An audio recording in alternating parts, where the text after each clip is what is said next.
Hello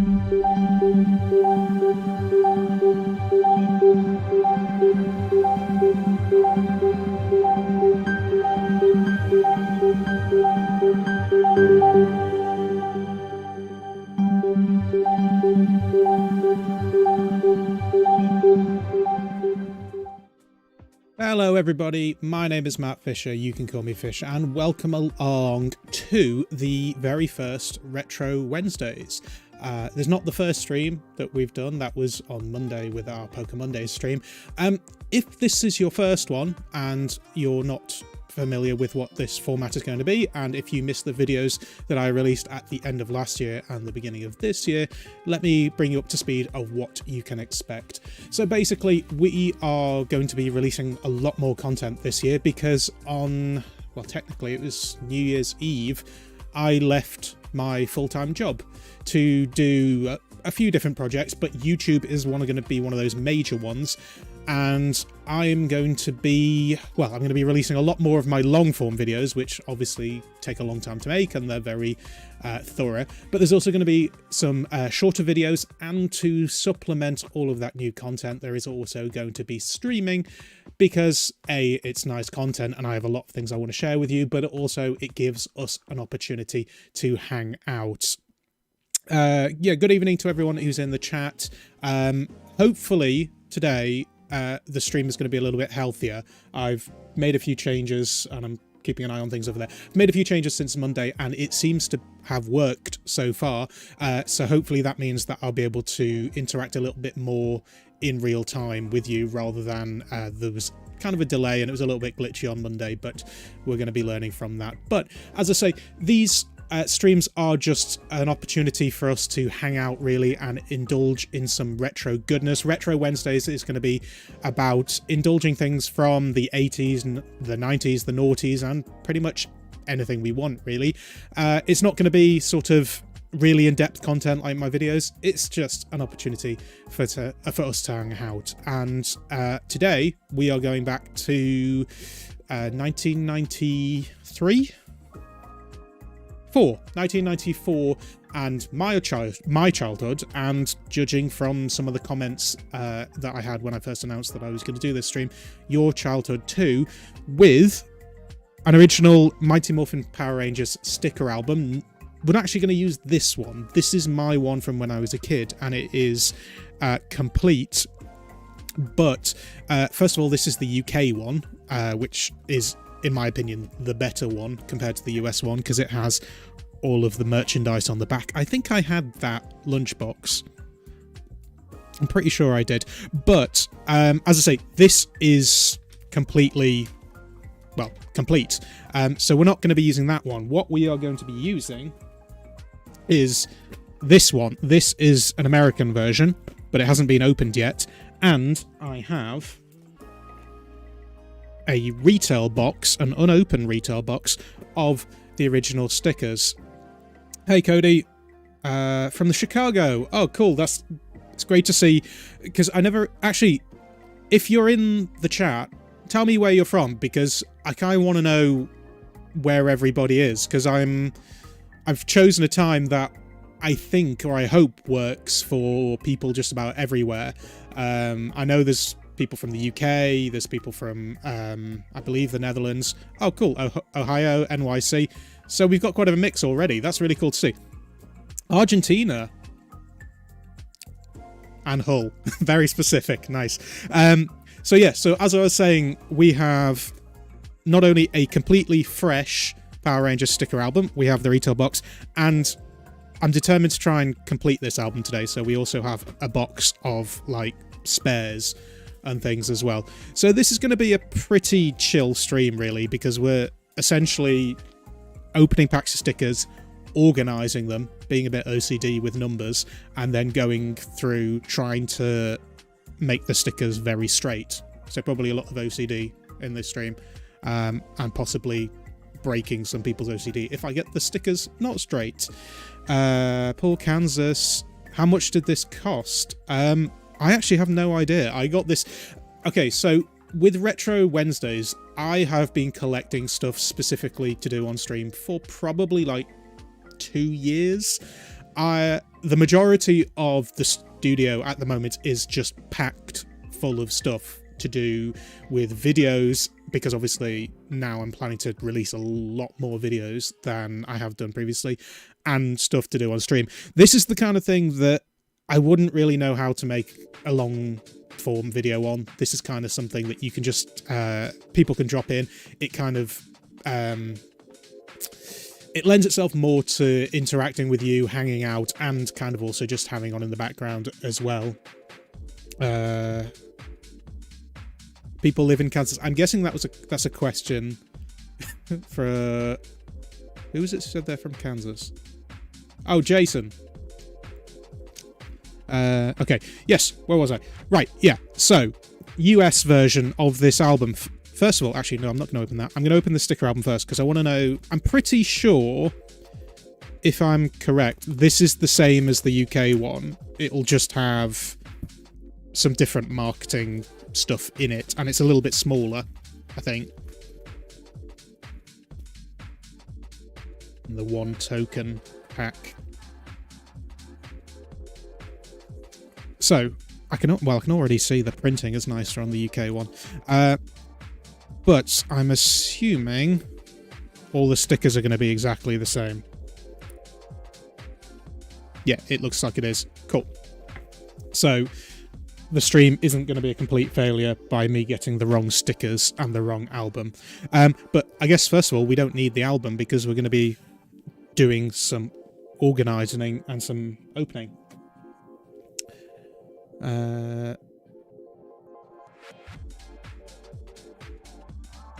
No, Willem, there's plenty of people in the chat. It's not just you. Yeah, Fabrizio, okay, so when I started doing the Power Rangers and Super Sentai comparisons, I mentioned this on Monday, the first video was meant to be the only one, because first of all, I didn't think anyone would be interested, so I kind of did an overview, and then as people were interested, I kind of went more in depth. So I've literally just gone back and watched Mighty Morphin Season 1, because I will be doing Mighty Morphin Season 1 versus Zyuranger again, but as a proper review. And even my wife was chuckling because it is very obvious how they jump between the Japanese and the American footage. It's not just things like the difference between Burai and Tommy's shield. It's things like Trini is so skinny compared to Boy in the Japanese show, and the Japanese stunt actors are very obviously more comfortable with it. But it's even worse if you watch the pilot episode. Like, I don't know how Austin St. John got the role as Jason, because he is so bad in the pilot. I'm glad he did, because he was great in the show, but in the pilot he was awful. Bought the album last year to relive my... Oh, cool. Well, you basically just did what we're doing today. I'm hoping... Yeah, I was going to say, I haven't opened this box up yet. I was hoping that someone hasn't just put tape on the box and there's no stickers inside it. I do actually have some Power Rangers movie stickers as well. That's going to be a stream coming soon. But the problem is, like, they weren't in a box like this, so the little... I guess these are... I don't know how they're sealed, just like some cheap glue. They're pretty much all open. Like, I bought them technically sealed, but the seals are so bad on them that they're pretty much already open on me. Actually, I should check how many stickers are in the set. Why are 94 and 95 there? 223... Oh, 19? I'm pretty sure that's not on the UK one. Hang on.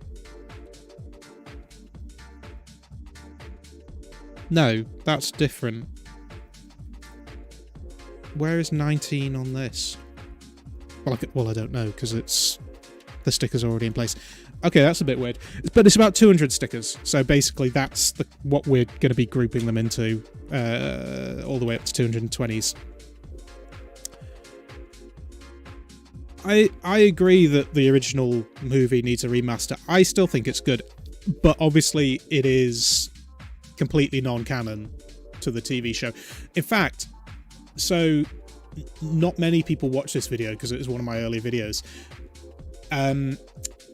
In the Power Rangers Season 2 versus Die Ranger video, I never again, because it was quite early on, I never really went into Power Rangers Season 2, but it's because I'd kind of already done a preview of it and into Season 3, because I did a video on Power Rangers the movie video games and how it sort of transitions into Season 3, but in the movie they have how they get the new Zords and the new powers and everything, and then when it gets to the TV show they just completely do it all again. And obviously in that version Zordon is a physical being, which would kind of negate some of the problems I had with Power Rangers in space. But anyway, you prefer the pilot version of Trini. I thought she was good too, the pilot version of Trini. The only problem is she asked for too much money, which was not what Saban were going to do. Yeah, I guess you could argue that Twee Trang was a little boring, but I would argue that she was better balanced, because when you actually go into, I'll go into this when I do the actual video, but when you sort of start seeing the balance of martial art styles, I think she was better balanced. Okay, I'm not going to go through the stickers yet because we're going to go through them in the album anyway. So first of all, we just need to do some organizing. So I need to get organizing and we're going to chat while I'm doing that. 230s. Okay, we'll do them in hundreds first. Funny to watch for mistakes. What were mistakes in the first movie, Nathan? I mean, apart from the fact that, yeah, it's completely non-canon. Boom Studios seem to... I mean, they're going to be doing everything. I mean, that's one of the videos that I want to do this year. People have been asking me a long time if I'm going to do videos on the Boom Studios comics. And I've always said I wasn't going to do it until they'd finished the arc, like the story arc, because then there's no point. Like, there's no point me starting it when it's going to carry on. But obviously the original Mighty Morphin one has now finished, so it means that I can actually do it. What is the next PR and Super Sentai vid we get? That's going to be Dino Thunder and Aber Ranger.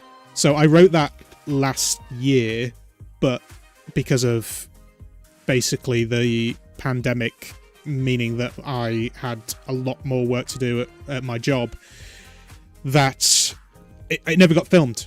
So that is what I'm working on at the moment. As I say, I'm also doing Mighty Morphin versus Zyuranger as a proper video now, not the shorter form video that it was.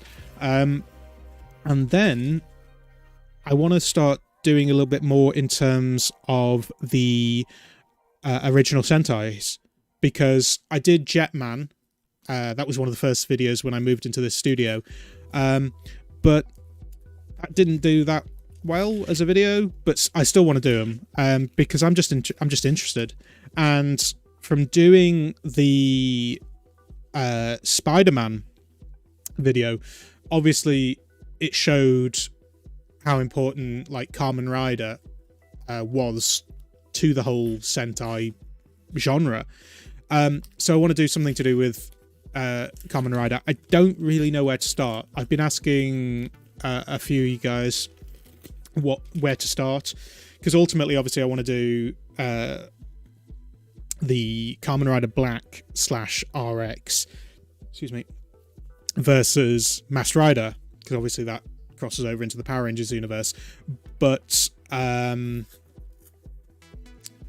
don't know if that's a good place to start or not. Some people have recommended the more modern ones, like Cougar, I think, is that how it's pronounced? That's what a lot of people seem to recommend. I've been downloading them. I've been downloading like 10 seasons of Kamen Rider, and I've been trying to figure out what people suggest is the best to go for. We have to do a video on Kaka Ranger alone. I could do, but but Kaku Ranger honestly was hard for me to watch. I know some people love it. Where did I see? Oh yeah, you didn't like Mighty Morphin Alien Rangers. I didn't like Alien Rangers either, but I understand why they did it. They wanted to try out what it was like with child actors, and then obviously they brought in Justin in subsequent season. The original is free on Tubi.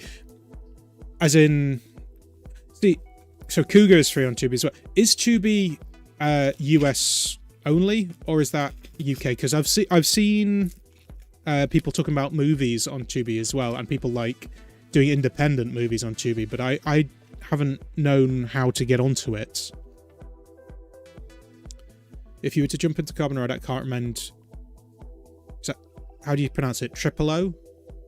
Is that one of the older ones, or is that more one of the newer ones?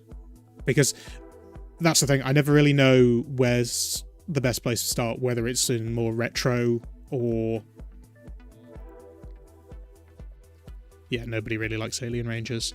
Although, I do see... I can't remember his name. The guy who played young Rocky is an MMA fighter now. Like Blake...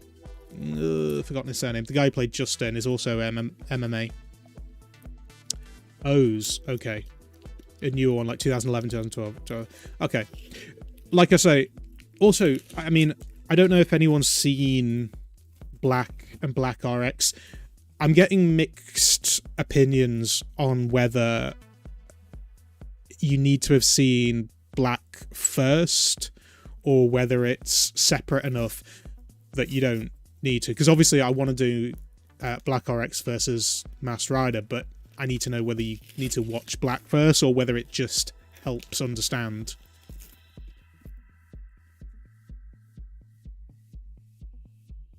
Uh, 144. Because that's the thing with Sentai's as well. I'd love to go back to the very first, but I think that spans 3 years, so it's a big series. But it would be interesting to see what it's like, pre mechanized robots, because it's sort of pre Spider-Man as well. Like the Spider-Man video was, I didn't realize how informative that would be for understanding the world of Sentai. Like, I knew it was a tokusatsu, but I didn't realize how influential it was. And obviously people have been saying, oh, well, a lot of it had happened already in animes.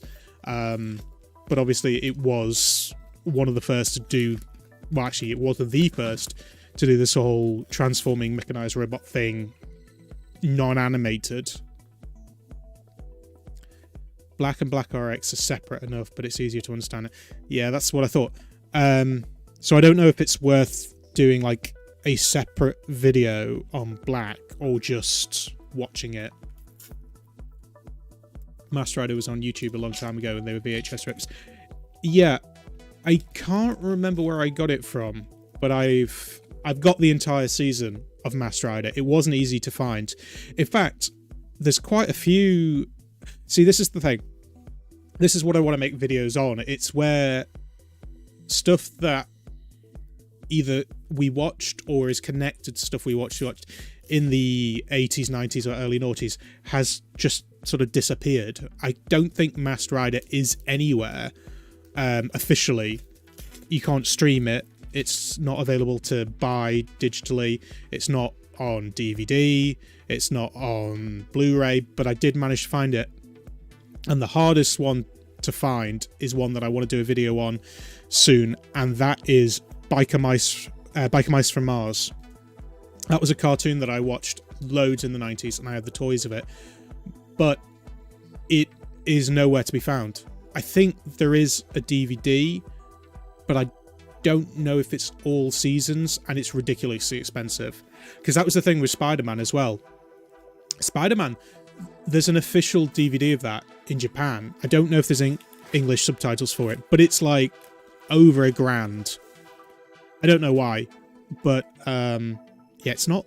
I mean, it is on archive.org, but finding a good quality version of it is not that easy. Did you enjoy Big Bad Beetleborgs? Honestly, I don't remember it that much. I did watch a bit. I'm guessing that is there somewhere where you can get Big Bad Beetleborgs from? And where did you get Biker Mice from Mars from? I spent literally like a week trying to find it, and then I managed to find a magnet link somewhere. I can't remember where it was, but it was not easy to find. Season 1 was on DVD. Okay. Yeah, that's what I think. I think I remember trying to find it, but I could only find one of the seasons, and there's 3. But yeah, I think I've got all 3 now, but it took a long time to be able to find it.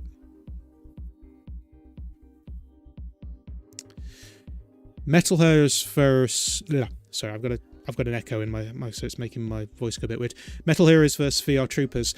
Somebody said that was a mess, like in terms of the differences, because it's meant to... VR Troopers is meant to be stuff pulled from loads of different things. And so I probably wouldn't know where to start. Beetleborgs possibly, because I'm just fascinated by that Forever Ed episode, and just how there are so many inconsistencies in it, and the fact that they started using Beetleborgs costumes for completely different characters and things. But is that available digitally? Amazon Prime has it. Okay, all right, fair enough. Because that was the thing with Teenage Mutant Ninja Turtles. When I was doing the videos that compare the European Hero Turtles episodes and the American Teenage Mutant Ninja Turtles episodes, I know it's different everywhere you are, but in the UK, you can't find season 3. Like, there are ways around it, but the DVD only had season 1 and 2. But the VHSs that I was doing for Hero Turtles were pretty much all season 3. So even though that's not one of my most popular videos, honestly, that took like a year to make. In the end, I just had to use a VPN and get them on the American Amazon, but I had to like change it. I had to buy a gift card because my debit card wouldn't work on the American Amazon, and then I had to VPN in.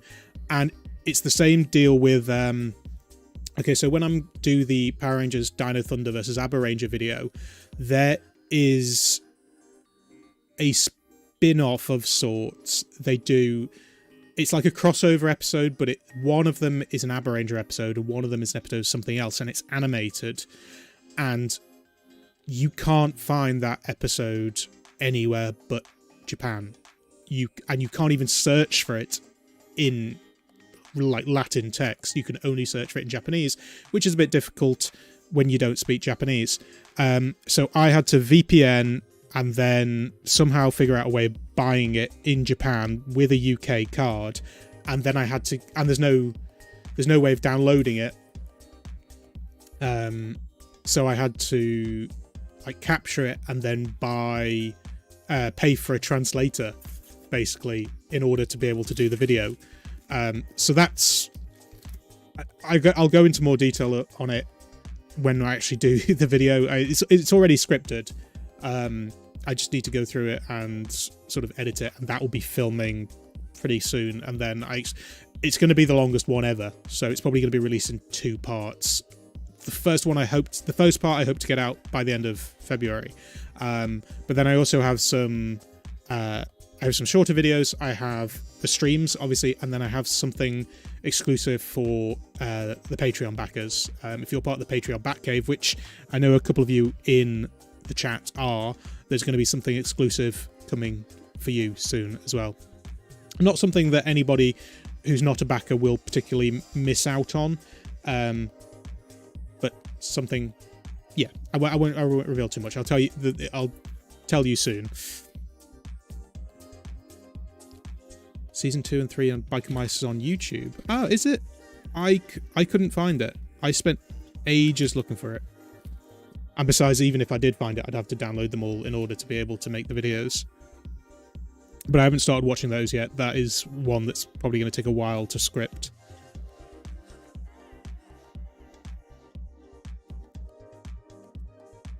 "28 of you view now and I'm in the stream." Well, if I haven't said already, good evening to everyone, because I think there was only a few people on the stream when we started. And again, have I missed any new Power Ranger comparisons since in space? Was there one? Yes. The Lost Galaxy one. I did Ginkgo Man and Lost Galaxy. That is on the channel. And then Jetman. That's not a comparison, but Jetman was released since in space. Yeah, so back to what I was saying.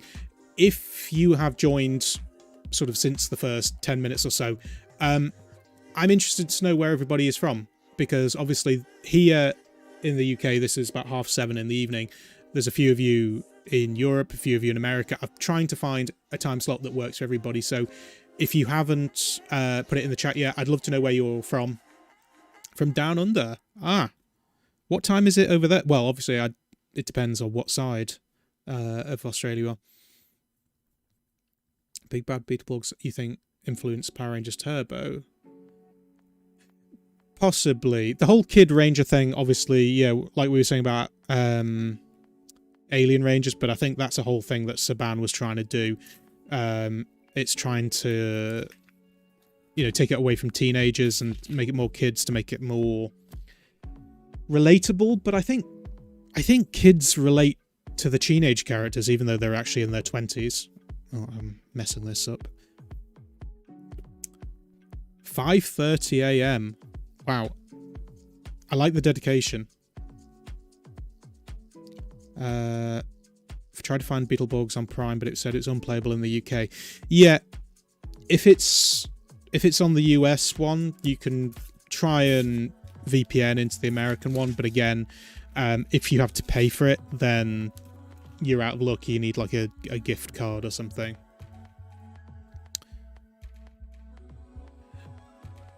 I was about to say, you liked VR Troopers, but it's corny. So I watched Beetleborgs a few times back in the 90s, but I haven't seen it since. But I remember watching the JonTron video on that when that was released. It was like 2 years ago.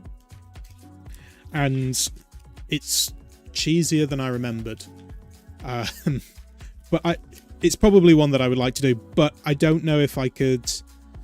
So if anyone has seen both the Japanese and the American version, tell me the difference, because I've heard a few different conflicting things. I've heard that some people think that it's like it's pulled from all different sorts of things, and it's a bit of a mess. Gotta remember having these stickers and sticking my duplicates on my wardrobe. I think we all did that. And then leaving a nice sticker residue. Yeah, that was it.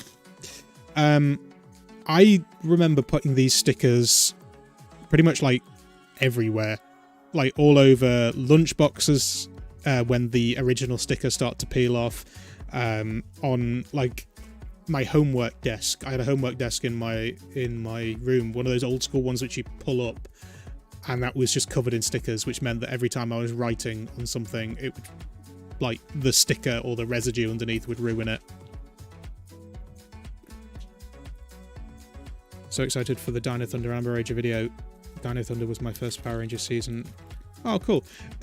As I say, I won't reveal too much yet, but it's one that I'll be so happy when I can release it. Because as I say, I wrote it last year, and when I say last year, I mean December, January, like 2020 into 2021. But yeah, with the whole pandemic, basically at work, because as for those that don't know, I used to work for Ubisoft, and the video game industry just boomed during the pandemic, and pretty much events were all cancelled. Everything went digital. I worked in digital, and I was working in territories like the Baltics, the Balkans, Israel, India, South Africa. So time difference were all over the place, and it just meant that I didn't have a lot of time to work on things, and we moved to a new studio. We moved house. My wife and I moved house, and we moved to this new studio. So I was happy to get like Ginkgo Man and because Ginkgo Man and Lost Galaxy were written at the same time as Aber Ranger and Dino Thunder, and also Jetman. So I was happy to get those two out last year, but things will be coming a lot thicker and faster this year. Obviously, you'll have 2 streams a week, Pokemon Days on a Monday, Retro Wednesdays on a Wednesday, and then there's going to be some shorter videos and also the long form videos, so you can expect a lot more. Remember seeing the stickers on lunchboxes? Yeah. I mean, obviously, actually, this would be an interesting thing to find out with loads of you from different countries. In the UK, obviously, the biggest sport here is football, although obviously for our American and Australian viewers, that would be soccer.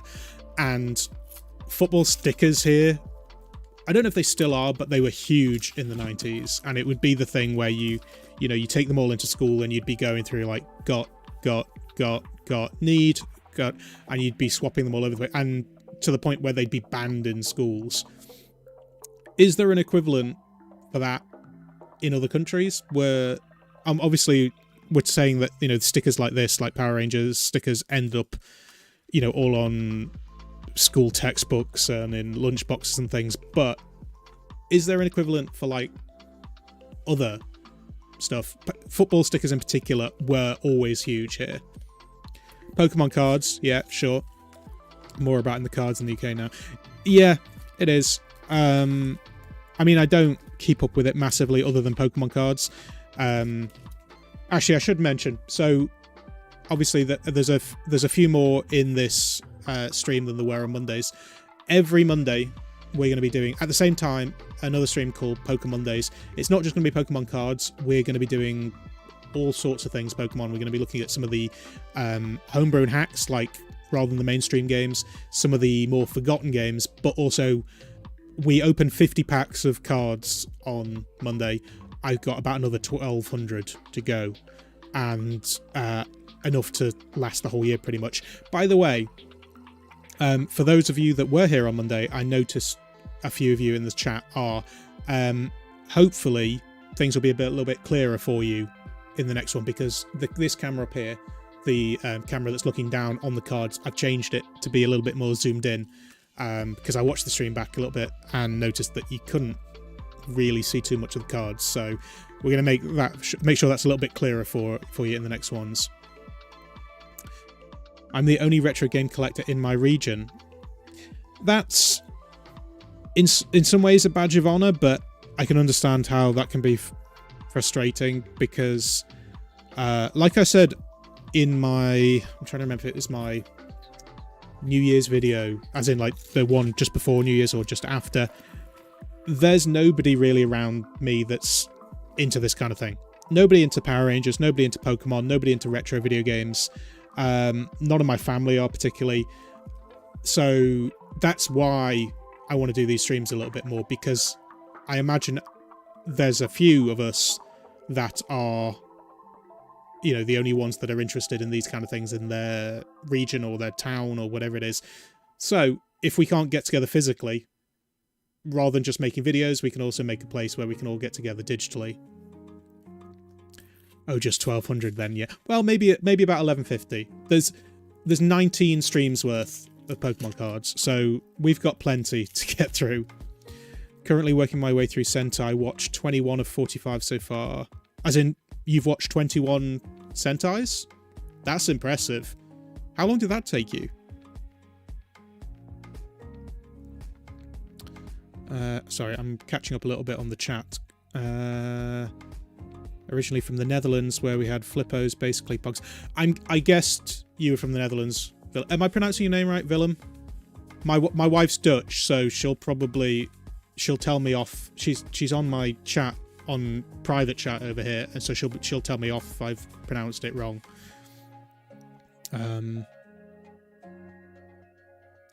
Where was it? Someone asked if I enjoyed Ubisoft. Yes and no.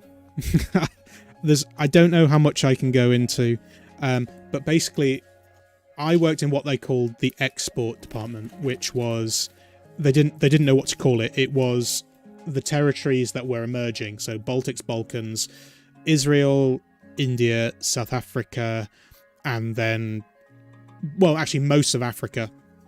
And there was a lot of creative freedom. Like, I will do a video on this at some point. I need to wait about a year until I can talk about stuff, really. But I wanted to talk about some of the cool stuff we did. But there was also a lot of restriction in terms of budget. The UK got a lot of money to spend. We didn't. Which in some ways was cool because it really necessitated being creative. But there's just a lot of bad business practices there. Not in the UK office, just on a corporate level. And there are things that I didn't know about it that were public, became very public over the last couple of years. And then obviously there's the whole introduction of NFTs, which I don't agree with. So yes, I enjoyed being in the video game industry because I worked for Sega as well. And Sega was great because I got to travel a lot with that. I worked on a game called Motorsport Manager for Sega because I was a racing driver when I was younger, and I worked for 3 years on a show called Top Gear, traveling around with them, and that sort of lent itself into working on stuff to do with motorsport. And I went to working on a game called Motorsport Manager, which was really cool, but it only lasted about a year because just life got in the way, and my wife and I were newly married, and it was a 3-hour commute either way. So where are we in the chat?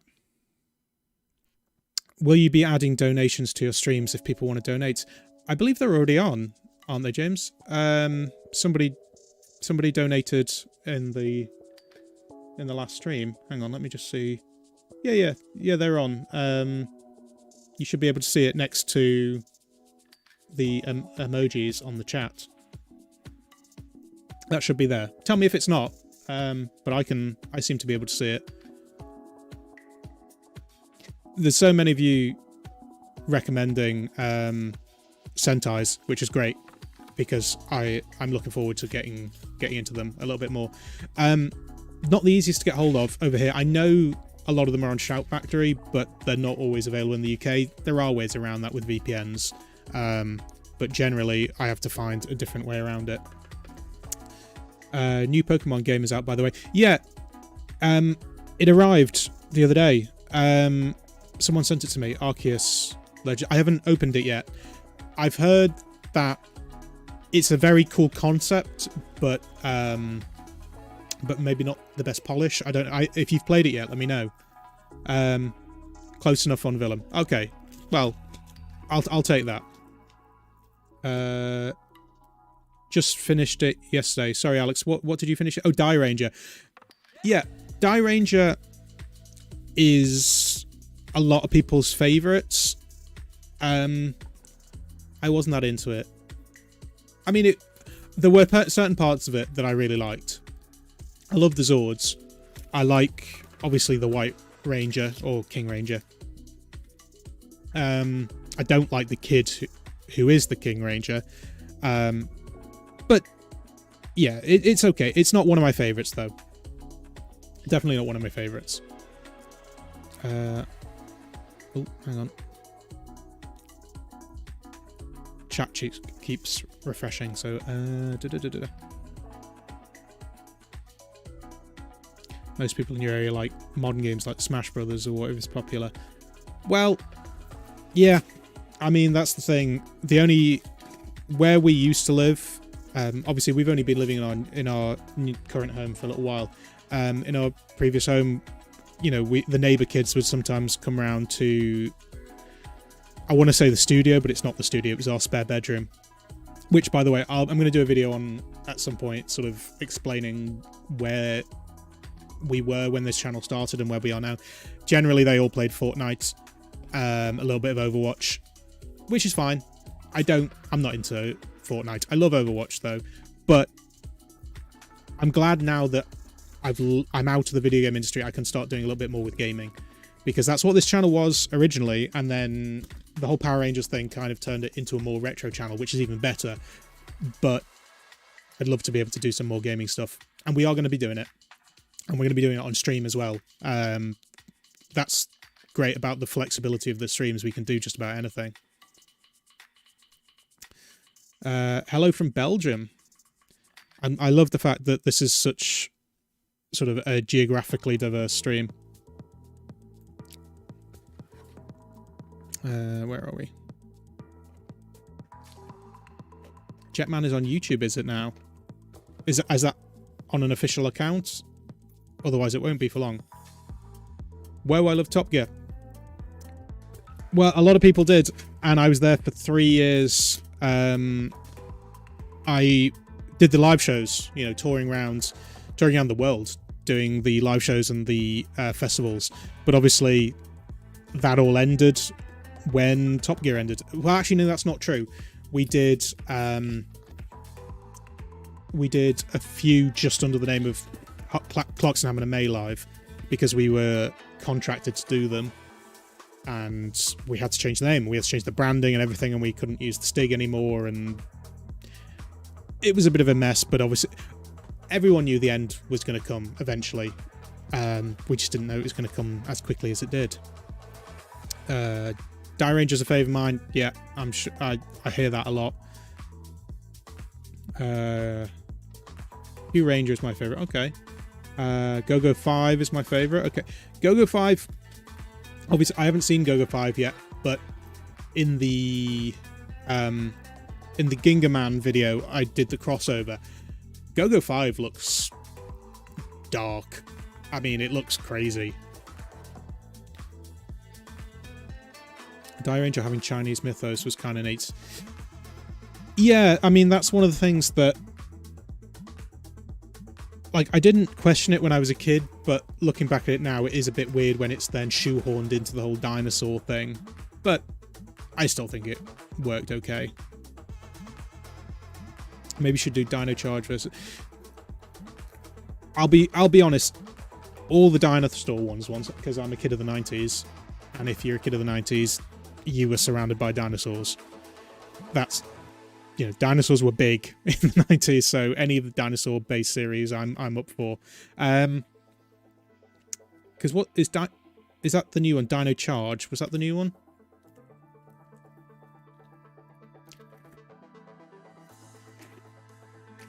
Power Rangers collectible stores in LA. Anyone in California or LA know an answer to that question?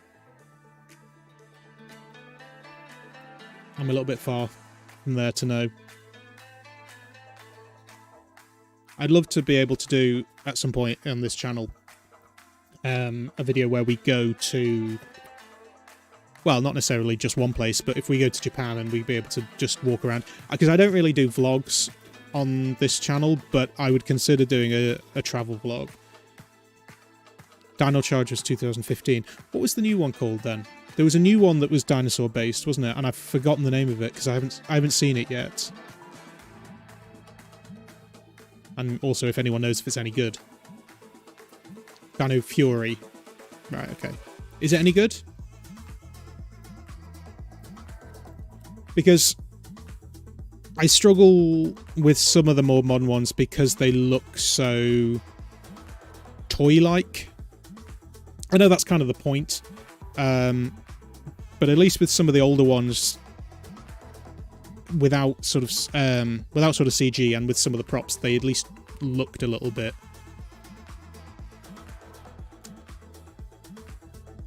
Awful. Oh, that doesn't sound good. I'm kind of glad maybe I haven't. Maybe it's good that I haven't watched it yet. Yeah, the introduction of Lord Zed was great. That was a good idea to start bringing in him as the main villain. Oh, Dino Fury's good. Okay, yeah, like I say, it's going to be mixed. Right, okay, so we've opened all the packs. I haven't looked at them yet, obviously, because we can be here for hours and hours. It's taken me 45 minutes just chatting with you opening the packs, but we need to sort these out per 100 now, and then we're going to start putting them in. Oh, Zed returned in Dino Fury, did he? Because they had Drax. That was the son of Rita and Lord Zed, which didn't make any sense at all because they were turned human at the end of In Space. This is the thing. End of In Space was great, but it brought so many inconsistencies. But I realise it's because, you know, they thought it was going to be the last series. He's a lackey? In what sense?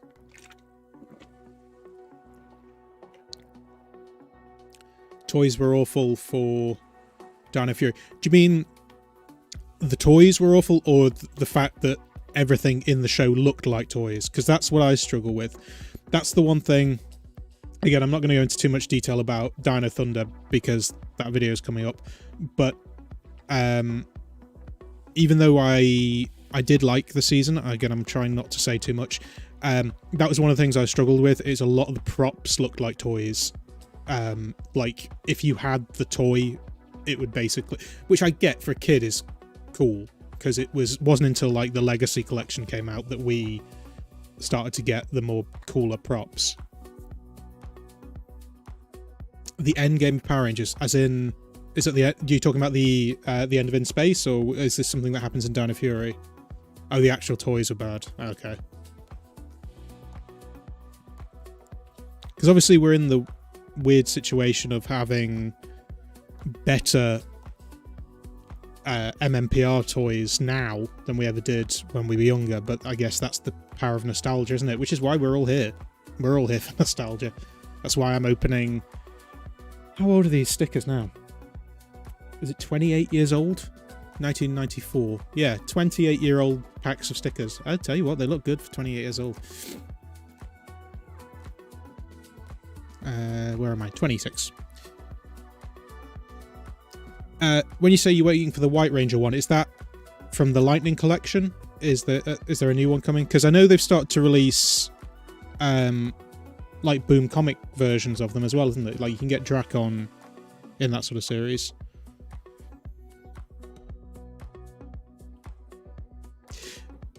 Yeah, that's what I'm saying about the toys and props. You know, I kind of wish that they would just make the props look like what they should do, and then the toys can always be more toy-like. What am I doing here? But I think in the show they shouldn't be so toy-like. They shouldn't be so plastic-looking.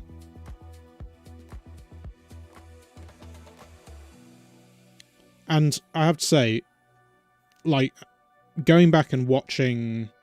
I mean, I've seen Mighty Morphin a lot, but going back and watching it over the last few weeks, the actual sort of close-up shots of the Zords transforming and things, they still hold up much better than the CG.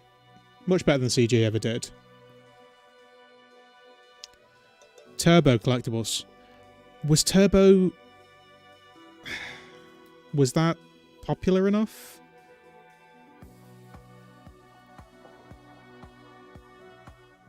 Then role-playing weapons, yeah.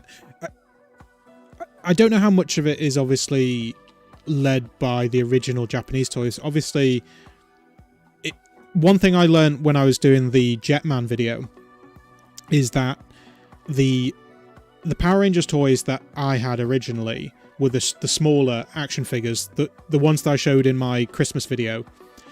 Those were based on the Jetman toys, and then basically pretty similar molds went to then make the Zyuranger, which I hope I'm finally pronouncing right, Zyuranger toys, and then they became the Power Rangers toys. Yeah, exactly what I was saying there about... the chat's just gone down, so I can't quite say that about practical effects. Obviously, in some ways, I think the CG has helped it these days. But when it comes to things like the Zords, I still think the practical effects look better. They just do. They still hold up. Would you ever do a Power Rangers Power Morphicon vlog? If I was able to get to it. Is Power Morphicon's in Texas? Is it not? Have I got that wrong?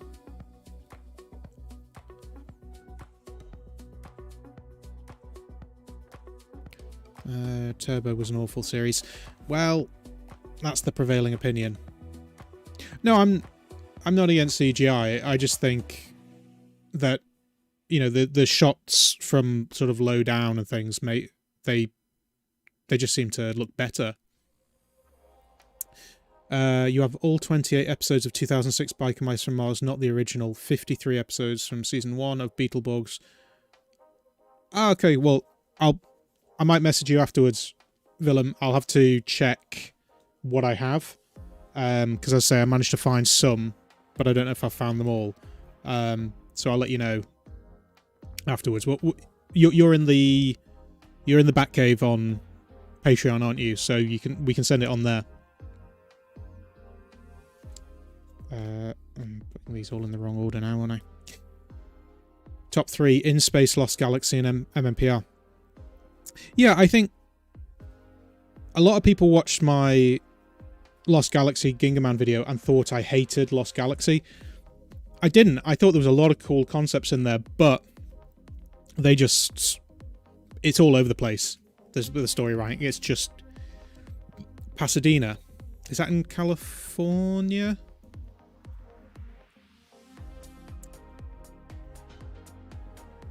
Please, more comparisons. Yeah, as I say, they're on the way. One is... I've literally got the script open on one of my screens over here. I was working on it before this stream started. California. Yeah, I mean, as I say, this is now my full-time job for now. So I've got to, you know, we don't want to talk about money or anything, but I've got to try and make this channel work. And I would love to be able to travel with it, but there's priorities first. Pasadena's and Cali. Yeah, so Power MorphCon is one of the things that I would love to get to, but I think at the moment it's out of the question, as is a trip to Japan. But it will come. Lost Galaxy needs less Terraventure and more talking trees. Terraventure is a cool idea, but it wasn't done well.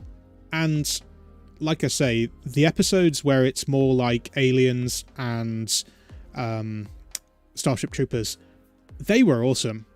Like, I'm not gonna say anything bad about those. It's just that they were few and far between. Okay, I can already see we're missing some stickers, but it's fine. I've got my box of spares. Oh, I just noticed something in the chat. White Ranger versus Green Ranger. You have read my mind a little bit, because that is on the list of videos that I want to do. So I'm not going to comment on it here, but that is something that I had a debate with one of my friends at. So there's a guy I used to work with, and he was in the stream on Monday, who is very much into his Pokemon cards, very much into Teenage Mutant Ninja Turtles, and very much into Power Rangers. And obviously, we don't live anywhere close to each other now, but he was a White Ranger guy. And I will leave the debate for when that video is.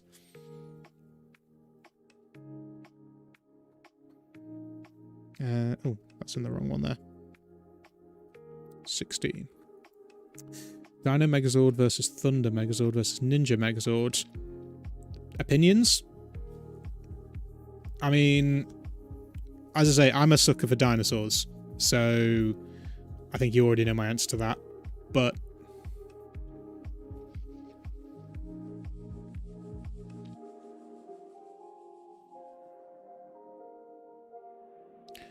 Lost Galaxy was deep. Red Ranger's brother supposedly dead. Pink Ranger dies, and I think with the Pink Ranger, that brought a lot more depth to it.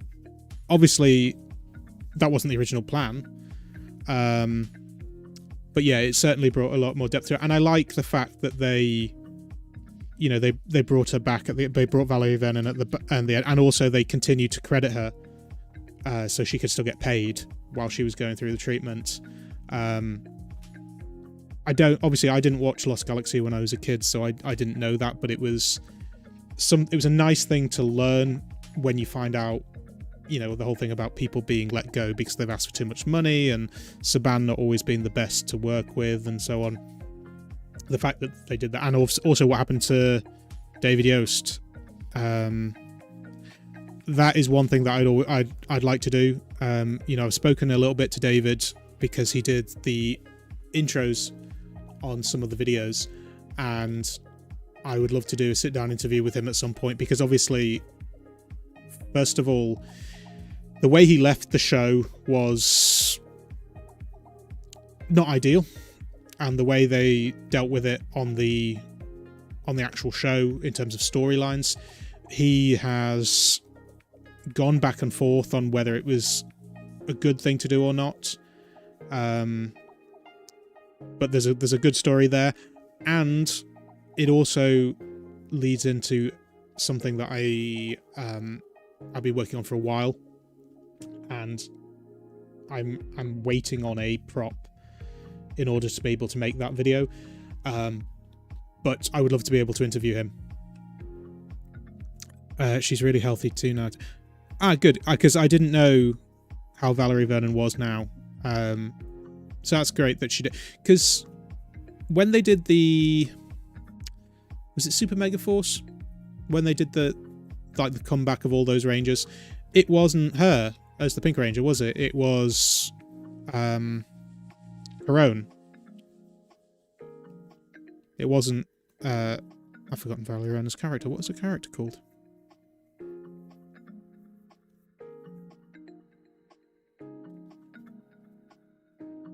Yeah, it was Corone. Which I found a bit weird, but I do like the whole the redeemed Corone thing and how she eventually became a Power Ranger. Even if it wasn't the original intention. Kendricks, that was it.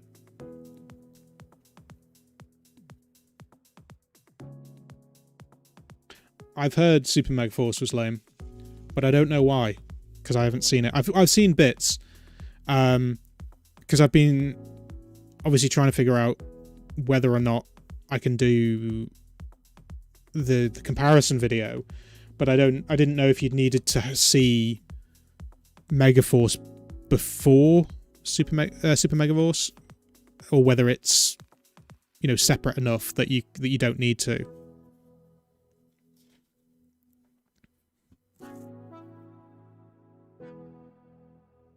Kendricks was her villain name. No, that was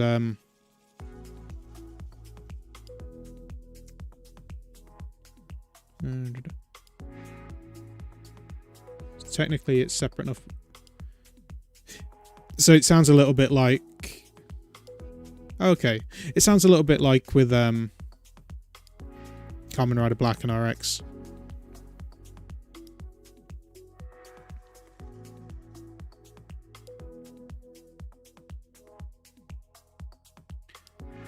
Which do you say is like to be Might and Morphin, but it's cringy? Oh, you mean Megaforce, Super Megaforce.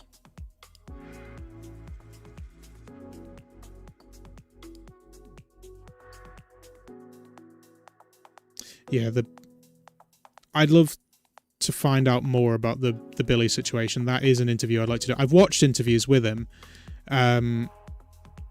but I've asked him about how, not necessarily what happened backstage, but I've asked him about, you know, whether he was the Phantom Ranger, for example, or it goes back to the whole what happened to the Zeo powers thing. I asked him if he'd seen the script for the Turbo movie, because he was originally going to be in it, and I think he had seen the script, but he doesn't remember what happened to the Turbo powers, because obviously a lot of people, including me, think that Billy made the Turbo powers because he kept disappearing in Zeo, and you were led to believe that he was going to be the Gold Ranger, and obviously he wasn't, but that's what he was supposedly doing. And then also there's the whole theory that he was the Phantom Ranger as well. But yeah, I asked him a little bit about that, and he spoke about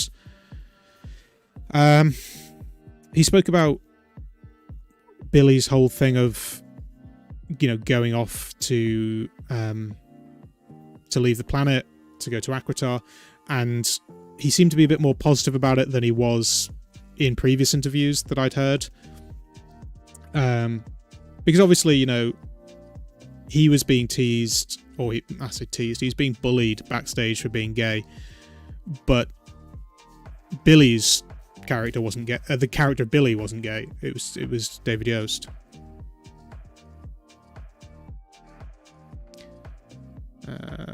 Catching up on the chat a little bit.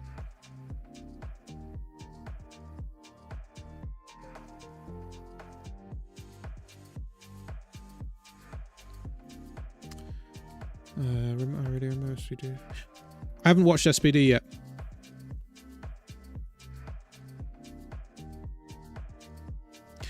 Right, I am about 70. I'm into the 70s, so we can just about. I'm going to stop at the first 100, and we can start putting these in the album.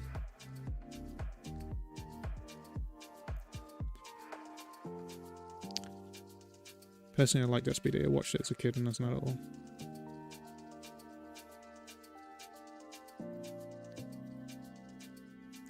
SPD, I've seen some episodes because they're going to be appearing in future videos. I haven't seen the full season yet, though.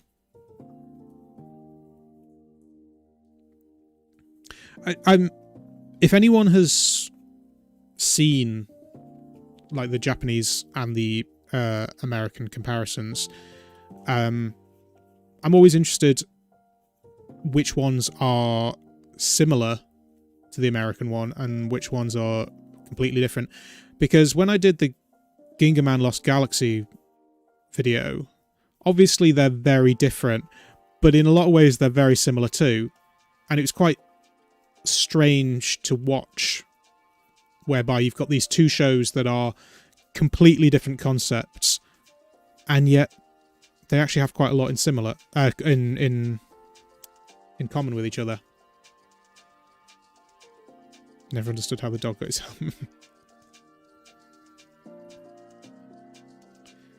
Right, we are nearly there. 92, 98, 99, 93, 95, 97, 96, 90, that's 95, 90, 90, 91, 92, 93, 94. Actually,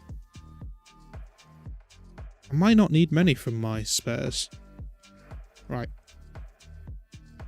Let's get into the actual stickers of them, because we're an hour in. I haven't stuck a single sticker yet.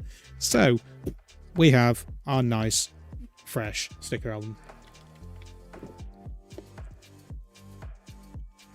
I don't know if it was the same with everyone, but I've just dropped stickers.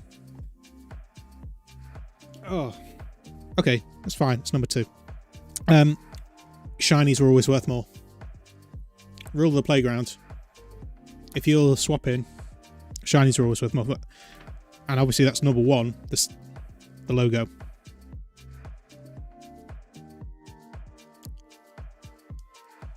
I wonder if they still do this.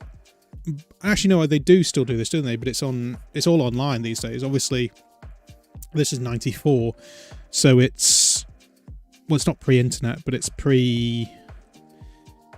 And I've messed that up already.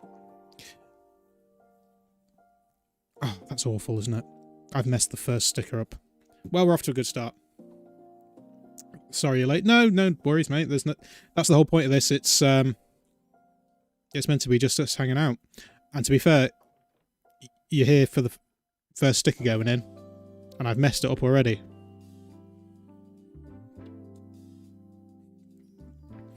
And I do remember, because I'm lining this up at the bottom, and it's not lining up. I do remember when I was younger, these half stickers, they were the ones that I'd always miss out on. Like, I'd always be missing the other half. It's only taken me, what, 30 years to be able to rectify that. I'll tell you one thing, though. With all these lights and having a microphone in front of my face, it's harder to stick these down than it should be. I'm doing an awful job. In fact, these aren't even centered. Look at that. Look at the border on this. So, I'm sorry if any of you have OCD. But you're going to be triggered a little bit, because these are not going to be straight. You started watching Sentai because of my comparisons. Oh, that's really cool. That's kind of the point. You know, there are loads of people... Oh, I'm really messing this up. I can't talk and stick at the same time. Obviously, there are people that watch the videos that have seen the Power Rangers and Super Sentai comparisons. Sorry, they've seen them separately, and they know a lot about them, and they're very verbal in their comments on them. But the whole point is... God, let's get this right. The whole point is for people who never saw them, had no idea, you know, like they grew up watching these shows, but they don't know where the original came. So I always have to balance, you know, going into too much detail. When's the next comparison video dropped? I did mention it earlier, but might not have been on the stream at that point. It should be, hopefully, by the end of this month. Like I say, it's Dino Thunder versus Abaranger, and it's going to be it's probably going to be in 2 parts. I don't know yet. It's going to be the longest video yet. It's 36 pages of script, which is 6 pages longer than the most recent one. But that's because Abaranger has a lot more to it in terms of like crossovers and things. So I'm probably going to split that up into two. But it is also worth pointing out that if you are a backer on Patreon, you will get early access to that. Because obviously not everyone is aware of what the benefits are of being a Patreon. There's things like you'll get some merchandise offers, but you also get access to another Discord separate channel. There's going to be another reward that I'm going to tell people about in a couple of weeks' time, but also you get early access to all the videos, actually. Not the streams, obviously, because these are live, but interested to know what I did at Ubisoft. So my job has... these are duplicates. My job has always been in digital marketing and digital asset creation. So I started off in journalism, and then I went to go work for... Well, I was a motoring journalist. Then I went to go work for Top Gear for 3 years as a digital marketing executive on the live shows and the festivals. Can't talk and stick. So my job was basically traveling around with the show, managing the social accounts, being a photographer for not only the live shows but also promo events we did with, say, for example, with the Stig. We'd film stuff at the shows and do promos. I would like record audio for radio ads with the presenters backstage. I would film like social videos with the presenters backstage. I would write some of the scripts for those. I do a little bit with the magazine as well. So we do things like, we had one where we went to Barbados with Lewis Hamilton and Ken Block, and we did a video with them together there. And then when I left there, I was freelance for a little bit. And that's when I first started doing a few things on YouTube. Then I went to go work for Sega. So I was doing community management there, but I was also making videos and going to like racing driver events, because I was a driver before, so we do like karting events that would be sponsored by the game and so on. And then I was unemployed for best part of a year and a half That's when I started first doing like the Power Rangers Super Sentai comparisons. And then I went to go work for Ubisoft, and I was doing the same kind of thing again. So social media, video creation. So we did like a monthly news video of me presenting it, and I would go and interview developers and so on. And that was specifically for certain geographical areas. And well, that brings us up to Christmas or New Year of last year.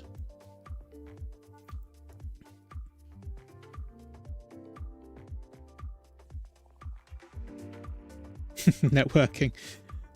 I mean, the thing is, with certain areas, it is so, you know, because like I say, I was a racing driver when I was a teenager. Not a very good one, I should point out, but still.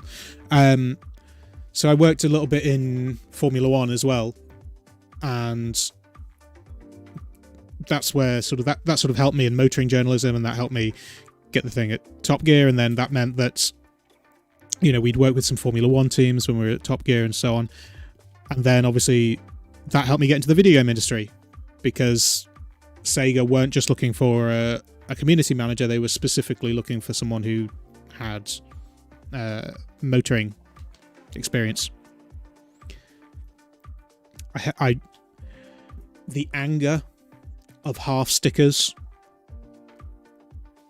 It's 1994, however, it's 6-year-old me.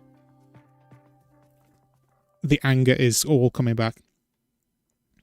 Welcome to Zordon's Secret Command Center. This is where Zordon and Alpha 5, Zordon's robotic helper, communicate with the Power Rangers. The viewing globe is located in the command center. The globe is used to show the Power Teens, not heard that one before, what the evil Rita Repulsor is up to. What is that? I don't remember that episode. I've literally just watched the season again. Can anyone remember an episode with Alpha cooking? How hard is it to be an F1 driver? Ooh, that's a whole stream in itself. I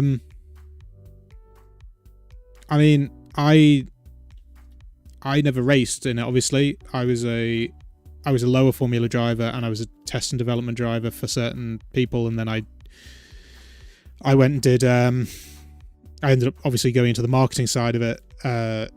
So basically I had a relationship with Red Bull, and that helped me get into journalism, actually, because I went and sort of started interviewing some of the drivers and did a whole thing with the rally team, because it was actually the Citroen rally team, but they're like the Red Bull flagship team at that point, and that kind of helped me get into it. But I mean, I started too late. I started as a teenager, and realistically you need to start about 7, and you need to be karting all the way throughout. And when you get to like Super 1? I can't remember. When you like the top level karting, you could be spending $100,000 a year just in karting. Like, it is crazy. So I never did karting. I went straight into cars, and it was too late. I did Formula 4, and I did a test and development driver in a few different ways, but then it went into the marketing side of it, really, which in the end was the better thing, because it's better for my career in terms of where I ended up, and also now doing this. This is all self-taught. This is all coming from that experience, but a lot of the time working with almost no budget, like big properties, but not a budget. The difference between SPD and where are we? Catch up on shiny worth at least 5. Yes, it is. Look how young Austin St. John is looking, but look how bad. See, it's not just me. Look at this. Look, I've got 2 versions of the same sticker. They're not even centered differently. Look how bad that one is compared to that one. That makes me feel a little bit better. So it's not just me sticking them. Alpha made food in the Pudgy Pig. Ah, is that what it was? The Pudgy Pig episode. Even though that wasn't necessarily my favourite episode, I had the Tiger LCD game of the Mighty Morphin Power Rangers, and I always remember Pudgy Pig was like the main villain on the first level, and I never got past the first level. Even though those games aren't very good, I have fond memories of those. Okay, so we have a whole page dedicated to Jason. Meet Jason, the Red Ranger, leader of the Mighty Morphin Power Rangers. Well, until Tommy comes along and Austin St. John asks for too much money. He's a 17-year-old black belt in karate and the leader of the team. Was he 17, though? I'm pretty sure he was in his early 20s, the actor. He is serious about martial arts and spends much of his time working out new moves and perfecting older ones. But like many of us, put on a lot of weight as he got older. COVID has done a number on my waistline. I don't know if I'm the only one. Actually, going back and watching Mighty Morphin, I didn't realise how much it did actually show them in school. It's got a sticker here of Jason at like Hobby Week. Because I think I said in the Mega Ranger video that the one thing I really liked about Mega Ranger is the fact that they actually showed them trying to balance being teenagers and superheroes. And I don't think there was enough of that in Power Rangers. Obviously, you know, in Mighty Morphin area, they didn't necessarily have as much to work with. But they did show a bit in terms of like school, but they didn't necessarily show like their parents or trying to deal with that, which in Mega Ranger they really did, and I appreciated that. Yeah, that's it. So like, well, I guess it's not just we're not talking about the Japanese Spider-Man, we're talking about every Spider-Man. He's struggling to know how to be a young guy and a superhero, and there's the troubles of school and friends and girlfriends and family, and that makes him, you know, much more human. And obviously, you know, the characters felt human in Mighty Morphin, but I think they could have done more to show off like that. Like, there's an episode where their parents get kidnapped and things, and I think there's a parents' school day thing, but they could have done a better job of it. Actually, I like these what do you call them? Step-by-step morph ones, but they haven't actually done the morph. It's from episode 1, where they just sort of superimpose the suits over them.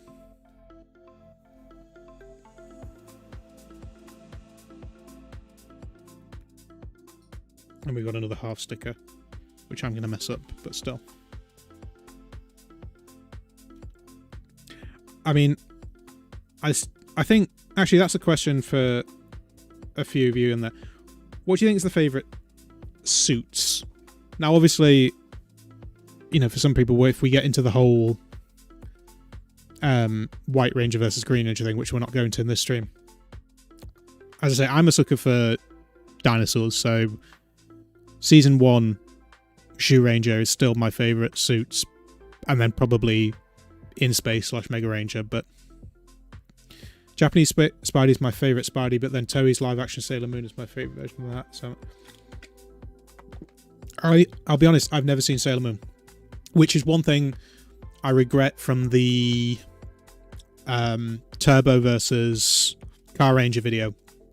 I didn't get the Sailor Moon references in the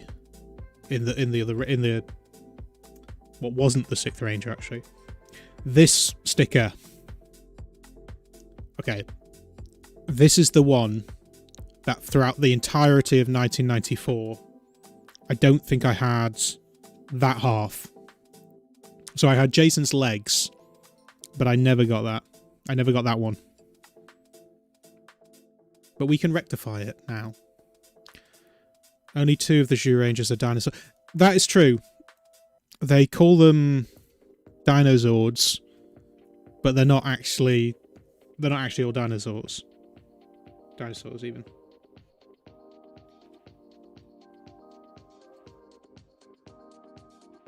Mask Man suits. Mask Man is one of the ones that I have recently downloaded, and that is on the list of potential next Sentai only videos, because I asked people what they thought, like, pre-Zhu Ranger Sentais I should do, and Mask Man and Live Man were the two that came up the most. KR Dragon Knight. What is that? I don't know what that is.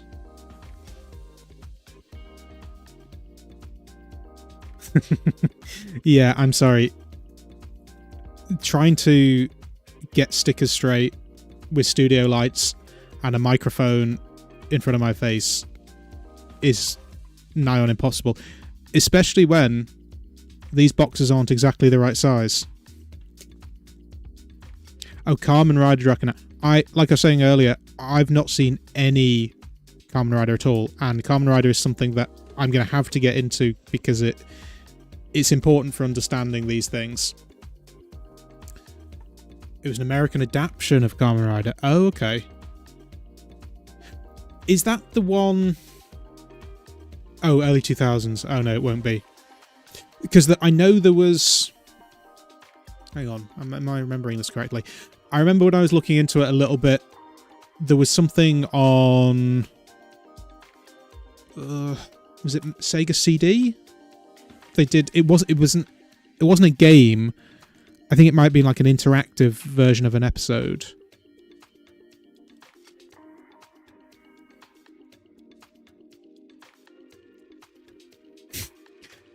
The Tyrannosaurus just looks like a toy in this.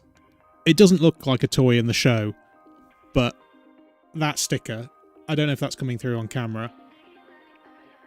I can get my little thing to focus on it. That just looks like a toy. Now I need to get it to focus down here again. Has that worked? I think that's worked. This is how technical it is. So, I've got a camera above me, but it's not on autofocus because the autofocus could all go wrong, and I can't reach to use my finger, so I have to use the very technical stylus on a screwdriver to get it to focus, and it's surprisingly effective. I think that is the toy. It's not the guy in the suit. That is definitely. Hang on, what number was that? 28. Not that it matters, because I'm not doing a very good job with this anyway. That's about as straight as I'm going to get it, I think. Kamen Riders... Is it Zo or Zio? Am I right? There was something Sega CD, wasn't there? The lightning stickers on the toy gives it away. I mean, the lightning's even cut off. I do wonder how they made these, because obviously there's no digital photography, so they must have been able to digitize these somehow in the 90s. I just don't know how. I'm always amazed, like, how they got pictures into newspapers and things pre-digital photography, like pictures from that same day. I don't know how they did it, but I'm sure that's something that the 8-bit guy would do at some point.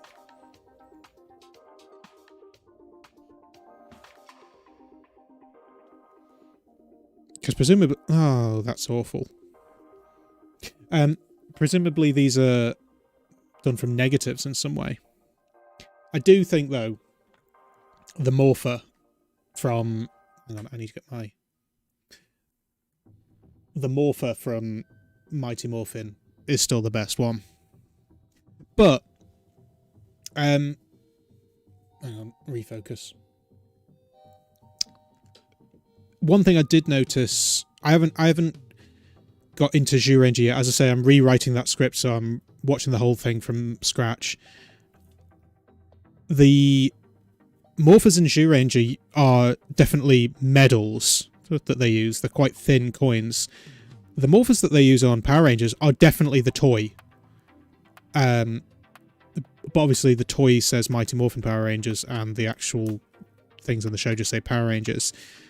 But they're definitely not the same quality. The Zyuranger ones are actual... Oh, I can't get this one. The Zyuranger ones are actual props, whereas the Mighty Morphin ones are just the toy. They're literally the Zyuranger toy that's been modified for the show.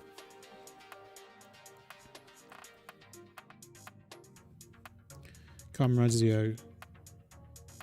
Yeah, was that a Sega CD one? I like how the roadshow.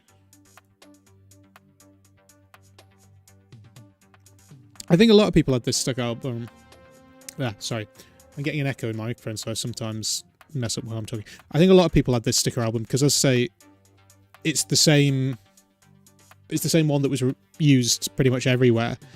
I have some other ones that were going to be used on later streams, and they seem to be the same as well. Like, I've got one where I couldn't find it in English. I could only find it in Dutch, I think, which I might need to get my wife to help me understand. Although, actually, no, I think I found one that was like half complete in English, and then I've got a Dutch one that's empty, so I can compare.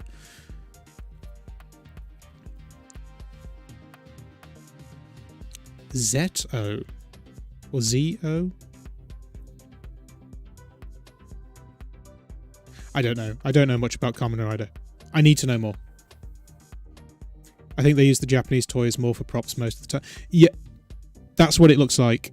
And in fact, there are some scenes where they have close-ups of the power coins. And I think there's one where they give the coin to Zordon to help get... not Zordon. To Goldar to get their parents back. And you can see the little plastic clips on the side where they go in and twist on the toy. Whereas obviously...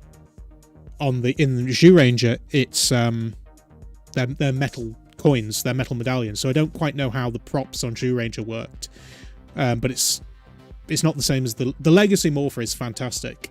That's still the best version of that, but it's not that. Oh, okay, we're missing a sticker here, so we'll have to dive into my box of spares at some point.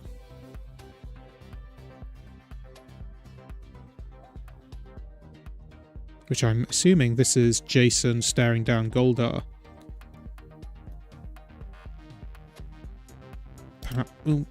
Possibly before Tommy was introduced, because he ended up in this little space twice.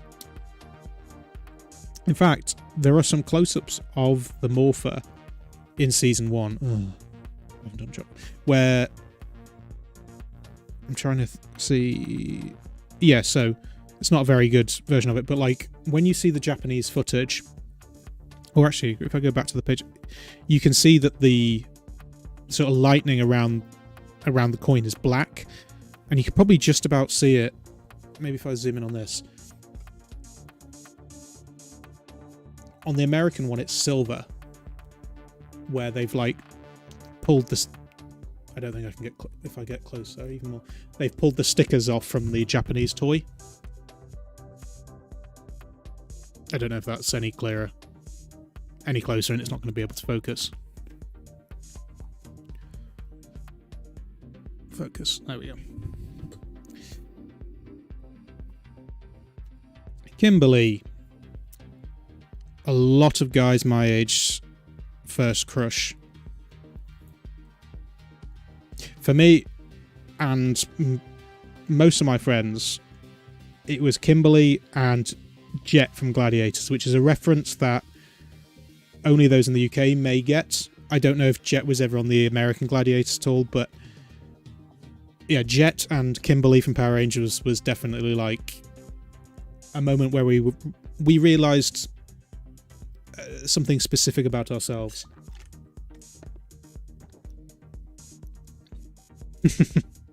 Kim and Jet, there you go. Oh, we're missing a 37, I think. That's fine. Hopefully it's in the space. Yeah, so I think obviously it was a UK version of the show, but obviously there were international versions as well. There was American Gladiators. I actually watched... I want to do a video on Gladiators soon, and I've got some of the VHSs. It's actually quite hard to watch it now. It's a very 90s thing. I think we actually convinced my dad to try and... Wait, hang on, 35. Oh, I do have 35. We actually convinced my dad to try and go into the training program for Gladiators, and he didn't get in, I don't think, but we loved it. We used to go watch it live, and Jet and Lightning were definitely young boys' favourites, or young men's favourites. Actually, no, and Dad's favourites too. But looking at these stickers are not straight, as in like the printing isn't straight either. Looking back at it now, Jet's hair is 90s. That's all I can say about it. 37. Okay, we do have 37.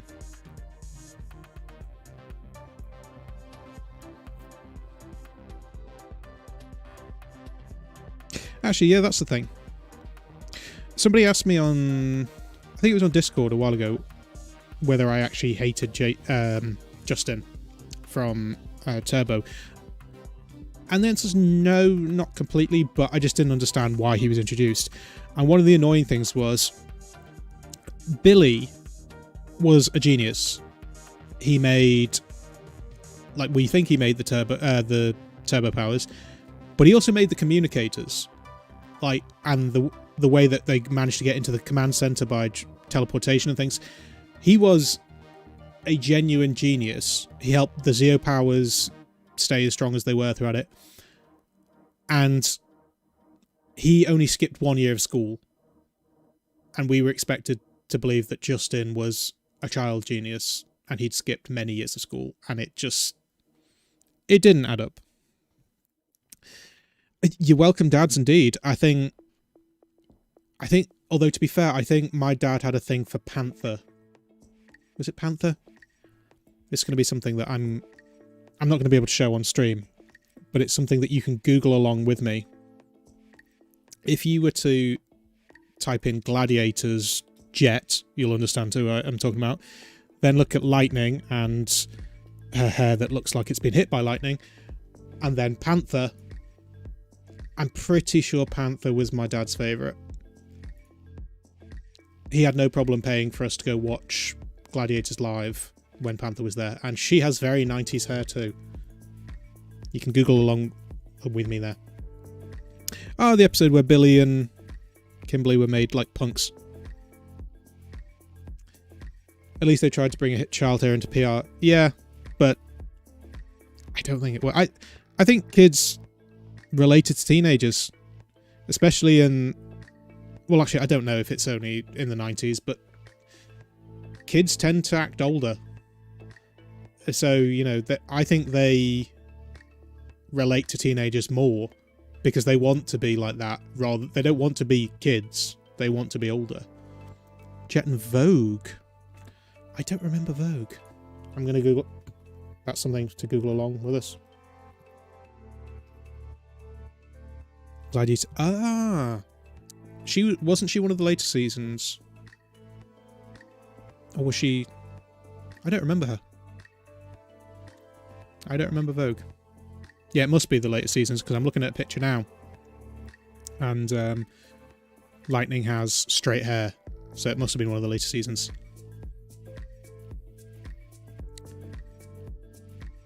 Yeah, Sentai manages to make the whole Kid Ranger thing a little bit more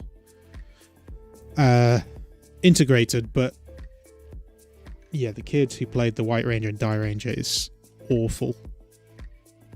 Not the White Ranger, but he's just a horrible brat. Meet Kimberly, the Pink Ranger. She's a bright, pretty girl who happens to be the city champion gymnast.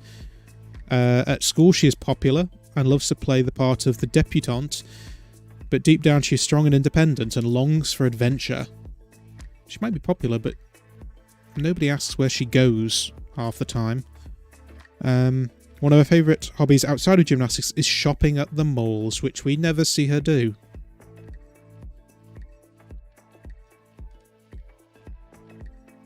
And that's the thing, yeah, you don't actually see them having much of a teenage life outside of the the juice bar. I was around that age, and I was... Like, it's cool someone my age was a Power Ranger, yeah. But yeah, I wanted to be older and associated with older responsibilities being a Power... Exactly, yeah. Like, it's nice to fantasize that you could be a Power Ranger, which I did. But generally kids want to be... well, not necessarily teenagers, but they want to be older. Riki from O Ranger, I thought worked well. I thought Riki was good. I stand by that. I really enjoyed O Ranger. I know it has its problems. I know the whole political thing of how they needed to change it a bit, but I don't understand how you can say that it's the fact that they introduced some zany things made it awful when it's sort of bookended by Car Ranger and Kaku Ranger. I still think O Ranger is awesome. It's one of my favourites.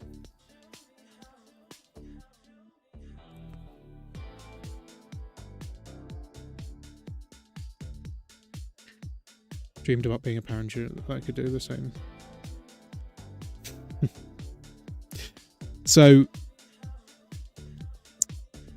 I'm trying not to say too much because I've already mentioned it partly on this stream already, but I've been working on a stream for a long time. Not a stream, sorry, a video for a long time now, which goes back to a childhood memory of when I used to fantasize about... In fact, I fantasized so much about being a Power Ranger, I used to try and convince my friends that I was one, but you just didn't see me very much. I was kind of off to the sides, the camera didn't catch me.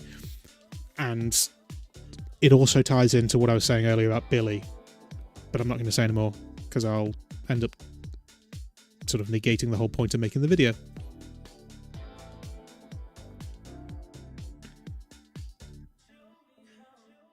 But yeah, certainly I was never able to do the sort of gymnastics or the martial arts that were required to be even an actor on the show. Although, to be fair, Bulk and Skull got their dues.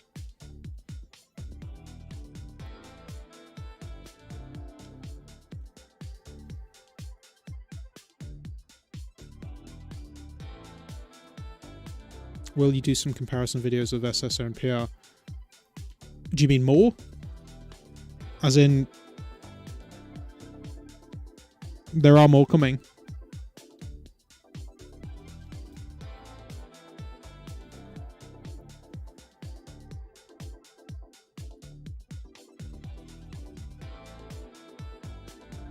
By the way, let me know if I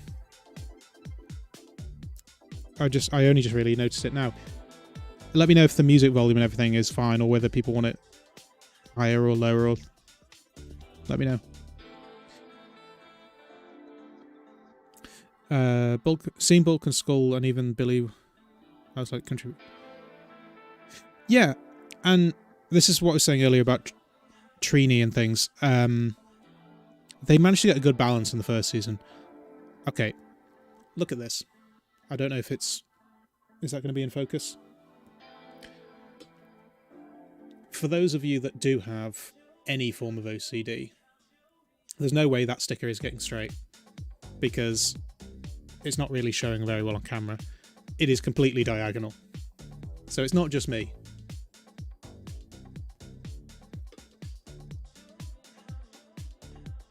What's your favourite Power Rangers season? Well, it's hard to say because I haven't seen them all. Obviously, the nostalgia is the strongest on season 1 of Mighty Morphin, and I still think the effects hold up, and I still like the whole dinosaur thing. Dino Thunder is great. I think In Space, but it's slightly skewed by the fact that when I first saw the whole idea of Power Rangers in space, I thought that was jumping the shark. So I never watched it. I thought, oh, they've run out of ideas. They're just doing it in space now. And I never watched it. And I was kind of past it anyway because I thought Turbo was awful, and I'd watched a bit of Zeo, but I was getting out of it really. So I only watched In Space when I did the Mega Ranger comparison, and I was so pleasantly surprised. So the fact that my expectations were so low, and then I thought the season was great, I don't know how much that skews it. But then I also loved Mega Ranger as well.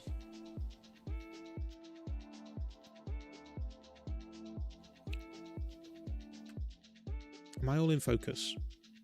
Because I've been playing around with the focus on this. Let me get my very highly technical tool. And then let's just get a reference sticker. That should hopefully fix it.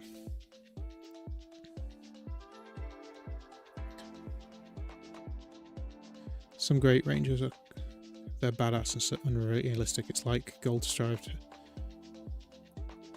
If you're realistic and relatable, you could be that character. Yeah, so God, look how bad that is. It's completely diagonal. That's kind of how I felt with Guy in Jetman. Some people were like, oh, he was redeemed by the end of it, and I just didn't buy it. He'd spent 50 odd episodes of being not a nice guy, and then all of a sudden you're meant to believe he's a nice guy.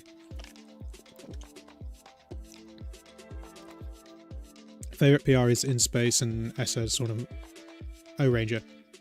Similar taste, but as I say, I can't comment completely because I haven't seen them all.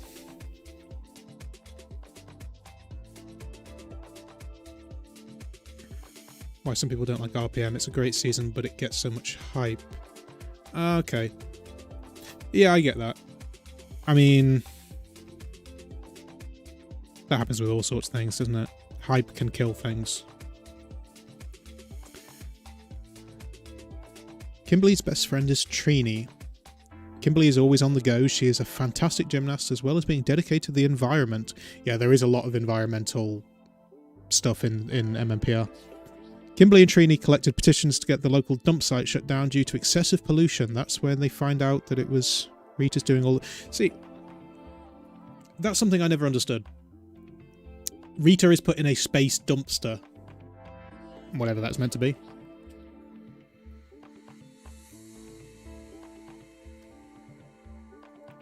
Billy. I think the most underrated character. No, I'm not saying he's my favourite, but most underrated. Meet Billy the Blue Ranger. He's an ultra-intelligent kid. See, ultra-intelligent he is.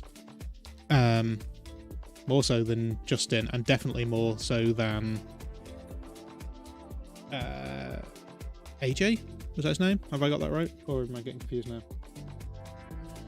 The most wooden actor I've ever seen. Who has trouble communicating with lesser evolved beings. Which may be why he ends up marrying an alien. Sometimes considered a bit of a nerd. But remember, he starts off a nerd and then he gets all muscly by the movie.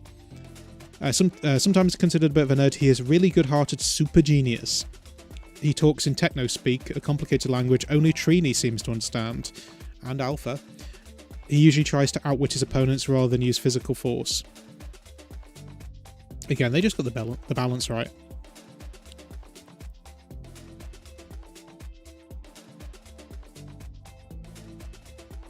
Power Rangers is both the best season amongst... Power Rangers has both the best season among Super Sentai and the Power Rangers in there. Oh, do you mean the Mighty Morphin?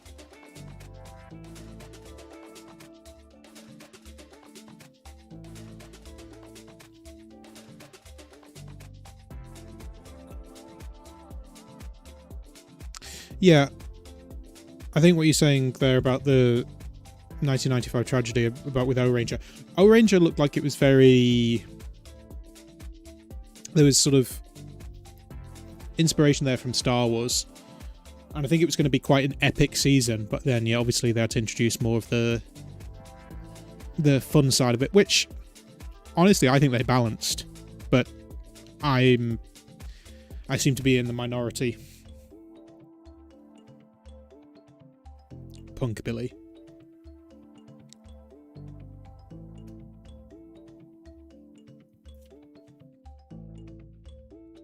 What was that? That's 58.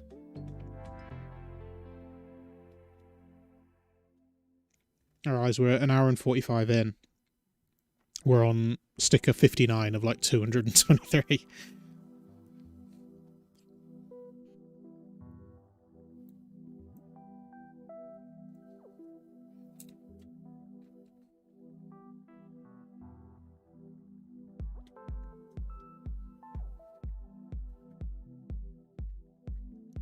It is fun going back and looking at all these stickers though, because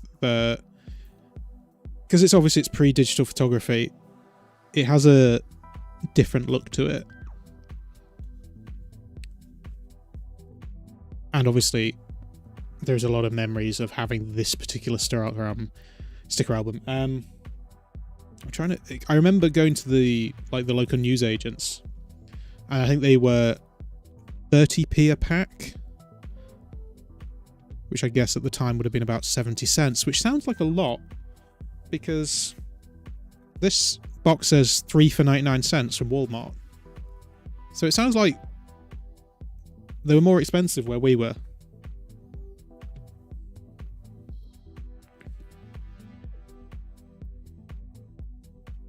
Not as 90s looking as you were expecting.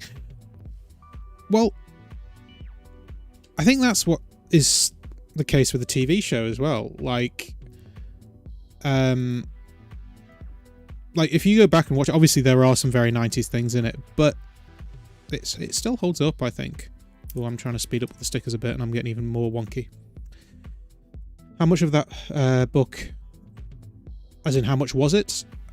I don't remember. I got this a long time ago. I've been getting stuff for years for stream.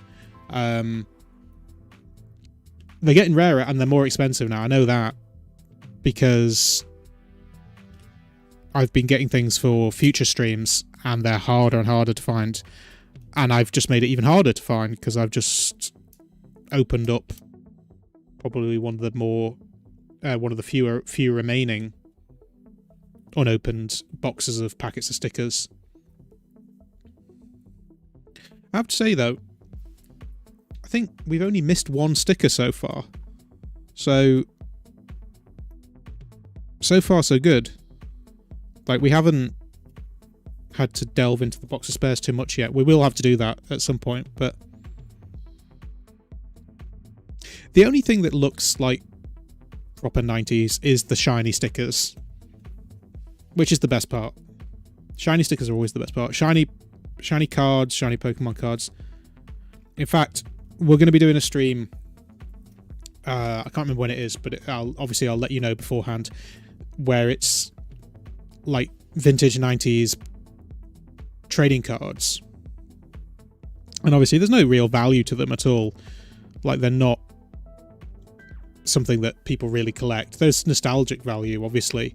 But it seems to be weird that there's a couple of shiny Tommy cards, and they seem to be worth quite a lot of money, but then everything else is worthless, which is quite odd. But I have 2 retail boxes of, I'm guessing they're 1994 trading cards, and then I have movie ones as well.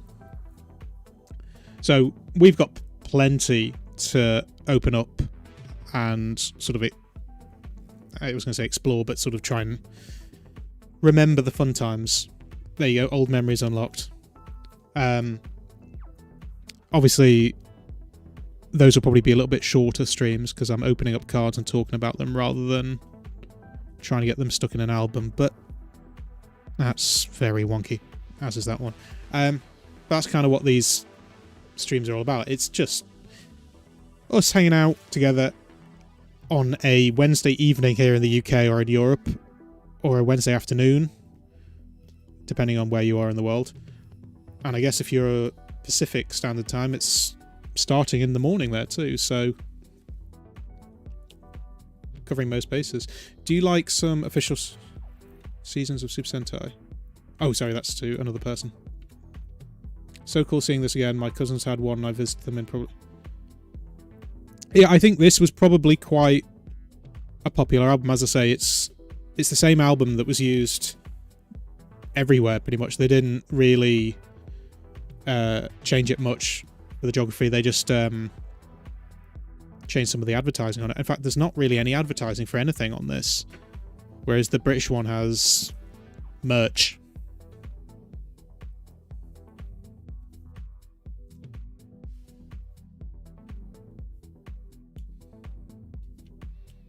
It is quite funny looking at how nerdy Billy was originally, and even in the pilot he was even more nerdy. But they obviously they let him get more buff by the time of the first movie, which is still fun. I still like the first movie. I mean, the CG was bad even then. Like, I'm sure there are kids that watch the first movie now and say that the CG it doesn't hold up. It didn't hold up then.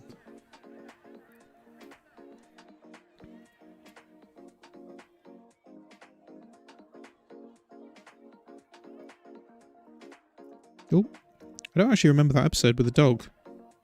I've literally just watched the season and I don't remember that one. It's so obviously the toy. Trini. Actually, Trini is probably one of the most underrated characters. Okay. Which one of these do I go with? I'm guessing that is the least worst one. Because that one hasn't been... Oh, but that one does it... Oh. At least they had somebody doing quality assurance.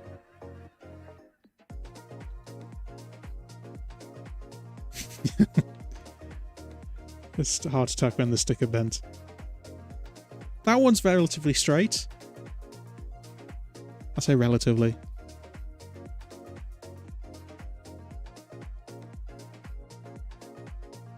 Of the Sentais that you've watched so far, what was your favourite? See, that's tricky. Because I've written scripts that you don't know about yet. So I have opinions about them. So I will comment on the Sentais that you've seen videos of me doing yet. In which case, Mega Ranger. Because as I was saying earlier, I like that they managed to fit in the whole idea of that they're teenagers and they need to come to terms with being teenagers and superheroes. But as I say, there may be one or two more that I like more than Mega Ranger now. But I can't tell you what they are yet. Because Ranger is... it's not the best, but you know, for someone that grew up with Power Rangers and had never seen a Super Sentai before, Ranger was the first one that I saw, and I appreciated the fact that there was much more effort put into the Japanese version to make an actual TV series. Ranger, yeah, I know a lot of people like Ranger. For me, I'm not saying I didn't like it, but I just didn't see the appeal as much. I think it was the villains. Yeah, I just didn't like the whole BDSM looking villains, and the fact that they were the whole confusing thing of the fact that they were already dead and that they were clay models of themselves, but then the ending was like mind-bendingly good. The fact that, you know, there was the whole thing to do with fate and what you need to allow happen and things. Ah, Billy's car. Again, another thing Billy did but never really got credit for. He made a car that could go quicker than Concorde.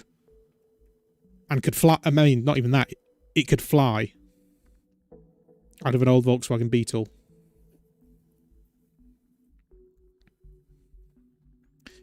But yeah, Trini I always found the most boring character, but then watching it back now as an adult, you realise that they did actually do a good job of balancing out the different types of martial arts types.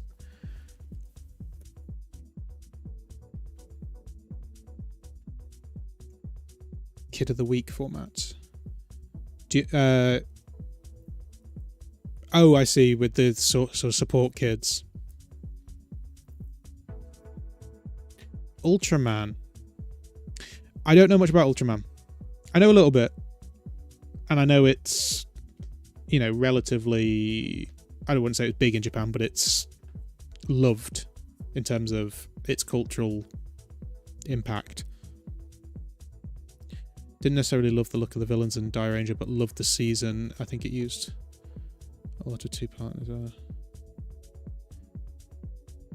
Yeah, that's it. I always appreciate when there is a story, because obviously when I do my videos,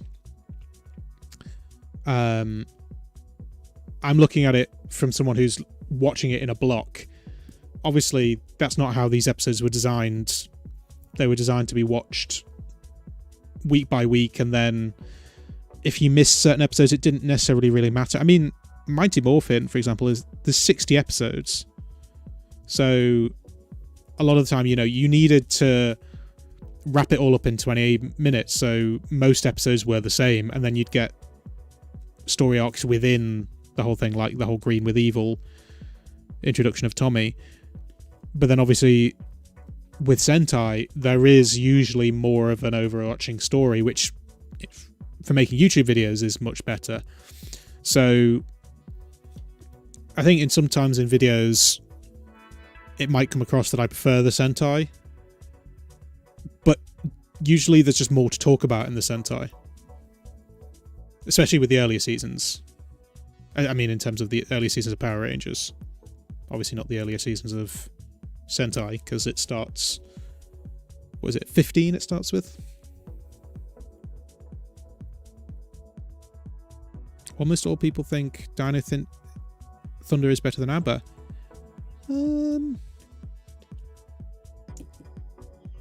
No comment for now. There will be comments. There's lots of comment. There's 36 pages of comments coming, hopefully by the end of the month. But I'll reserve those for now. Ah, yeah, look. I don't know how. Let me see if I can get that in. This gets you a good idea of... No, that's not focusing. I don't know if that's showing on the camera, but it gives you a good idea of basically they just pulled the stickers off the Japanese Morpher toy.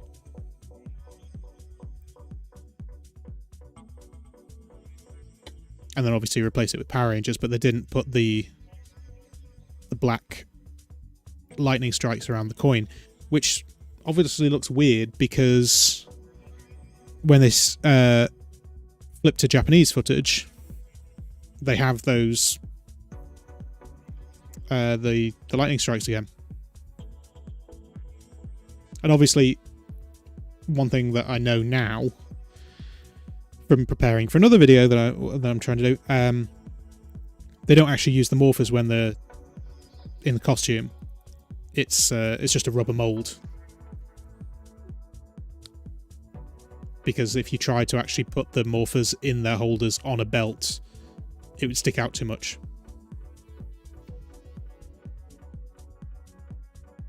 Gokaiger is the best for me. Is that Super Mega Force? Because I hear a lot of good things about Gokaiger. I'm not sure I'm pronouncing that correctly, but because I haven't watched any of it yet. Hey, we're nearly at 100. And one thing I didn't know about Walter Emmanuel Jones until recently is it his middle finger on his left hand? He doesn't have a middle finger on his left hand. He lost it as a kid. So he holds his morpher differently than every other ranger. Slightly.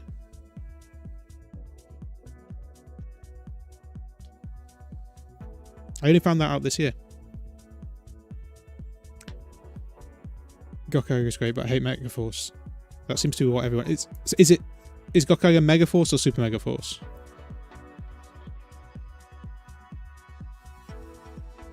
God, Walter Emmanuel Jones has hardly aged. If any of you have seen him recently, he just looks the same. Super Mega Force, yeah, I thought so. Which, again, I haven't seen, but everyone seems to say is awful.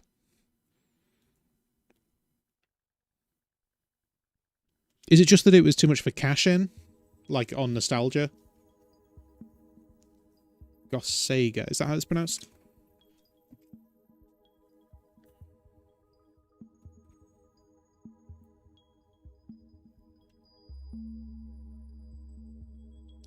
$99.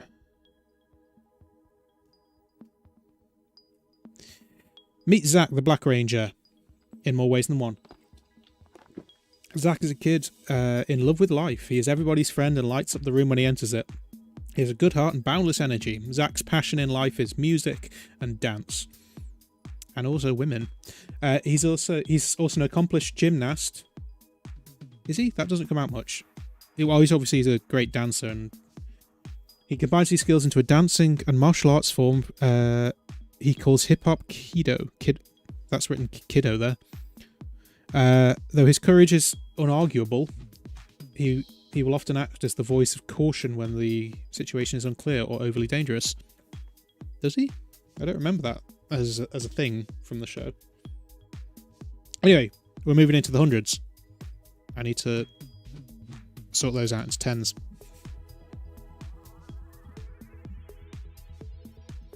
I recommend you watch Time Ranger. Is Time Ranger...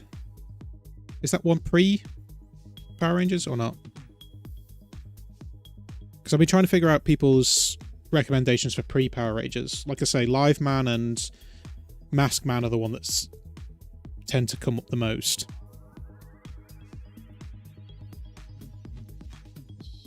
Which I've downloaded them both, but I haven't watched any yet. It's not a show, it's an experiment to see how little effort someone can put into a Power Rangers season. I do remember the little figurines that they put into the morphers, which I thought looked really cheap. But then, like I say, the whole idea of using toys, the actual toys, as the props in the show, I don't like that with more modern ones. I wish they would just use props and then make toy versions of them. Time Ranger was after Ginkgo Man. Was it? I thought that was Go-Go 5.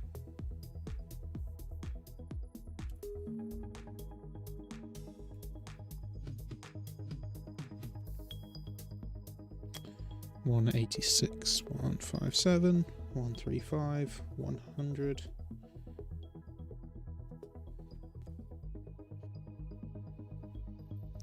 Is really similar with Ginkgo Man, slow burn, diversity personalities.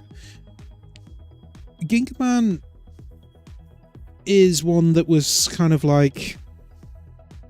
I enjoyed watching it. For me, though, it just wasn't very memorable. Like, when I was writing it, obviously you get the whole thing where some episodes are just filler episodes and they don't really contribute too much to the story. So when I'm watching episodes that you don't have to pause too much, my wife will sometimes watch a couple of them with me. Not necessarily understand what's going on, why everyone's blowing up, but like them all the same. And Ginkgo Man, I like Ginkgo Man, and so does she. But yeah, it's just not that memorable. Neo Saban era is the time when they nicked a lot. Yeah, obviously there is a lot more. What's the word? There is a lot more filmed. Well, I was going to say in America. It's not America anymore. It's New Zealand. But that's one of the things I also found really frustrating about. What's it called? Lost Galaxy.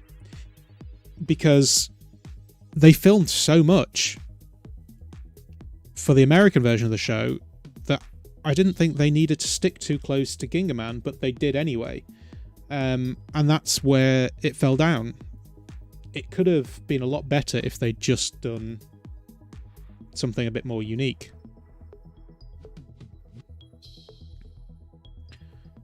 Why the jump to Dino Thunder and Abba Ranger and not continue with... Because I've wanted to do them out... I want to do them in that... Well, not necessarily that order. Once we get past the Zordon era, there's not so much of a need to do it in order. And Dino Thunder was one that I'd been wanting to do for a long time. So obviously, technically In Space finished off the Zordon era, but then that was going to be the end of the whole franchise. And then they used Lost Galaxy as a bit of way of sort of rebooting it in a sense. Not quite, not exactly. But then obviously there's less of a continuation. So the order isn't as important. So Dino Thunder was one that I wanted to do for a long time. It's a return to dinosaurs. And obviously Tommy's back. And Abba Ranger looked like fun too. So it doesn't necessarily mean that I'm not going to do the others. But there's not as much of a need to do them in order. Because also I want to be able to do more of the pre-Power Rangers Sentais. So obviously now that we've finished off the Zordon era, we can go back and do a few more of those. But we can always come back. Which is the good thing about it. I like Ultraman better than Disney, etc. I mean, it definitely has a different feel. Being filmed in New... I mean, one thing I notice a lot of the time is when they use actors from New Zealand, the accents definitely... they bleed through. Like, you can tell that they're not American. Which isn't necessarily a bad thing. But in which case, you might as well just make it a bit more international. You can always make them non-American.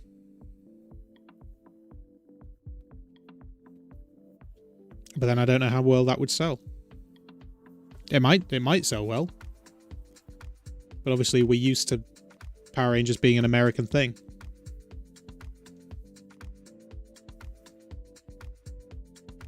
But I suppose, I don't know if it's a decision made off the back of obviously ethnically people in New Zealand, if they're of sort of Maori descent, look a bit closer to, if the Japanese actors, so sometimes they'll be able to use... Because that was the one thing that was always jarring about the American show, like, if they tried to show a scene that was meant to be downtown Angel Grove, but it was all Japanese people, it took you out of it a bit. If you do pre-Zoo Sentai, would you also like to look at Sentai that Power Rangers have skipped?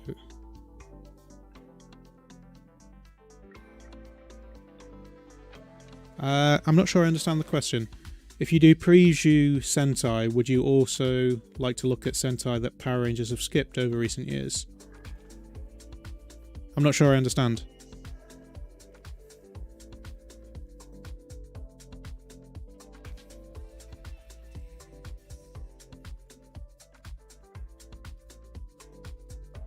Stevie, if you can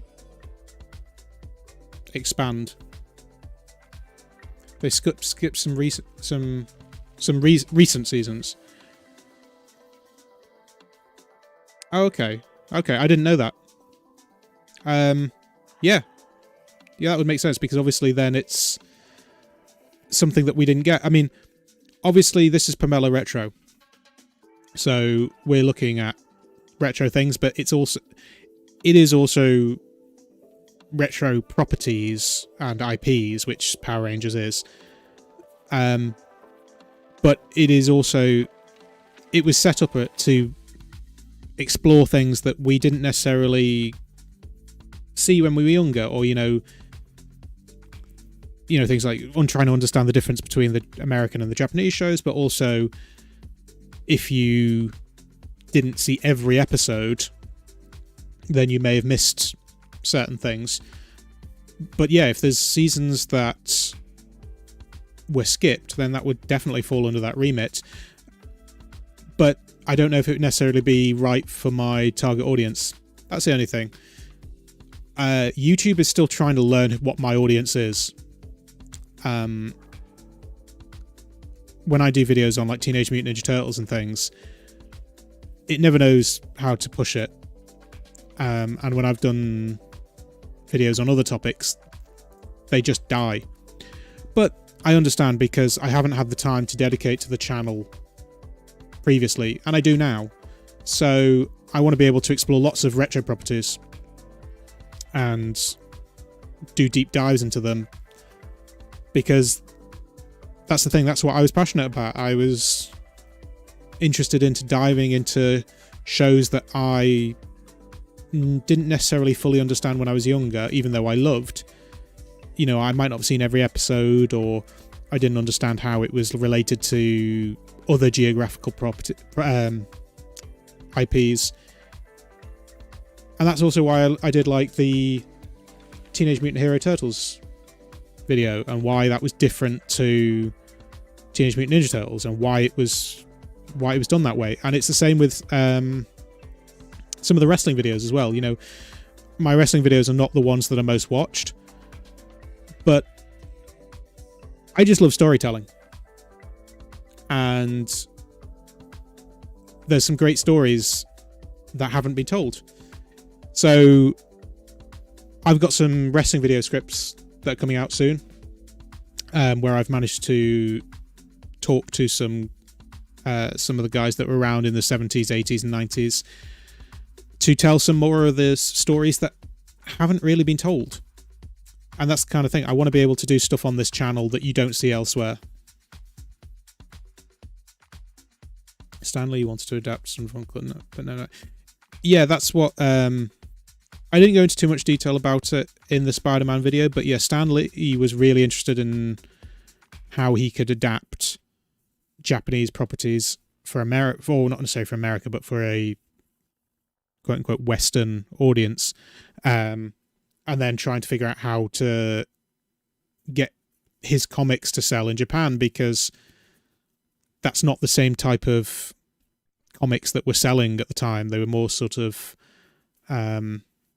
mangas, and yeah, the Japanese comics just weren't gonna sell. So that's part of what that was. It was meant to be like a swapping of intellectual properties so that both could benefit, and they never really did it. I mean, obviously we got Spider-Man out of it, but they never really did it in the West, which is interesting, because when they did Spider-Man, Stan Lee loved it. The executives didn't, though. So that was the end of that.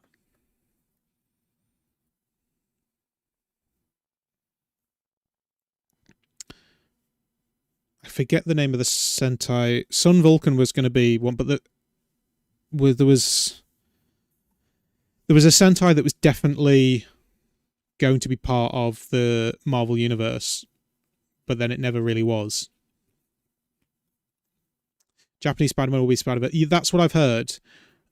I wanted to get that video out before No Way Home, not thinking that he was going to be there necessarily, but I was expecting...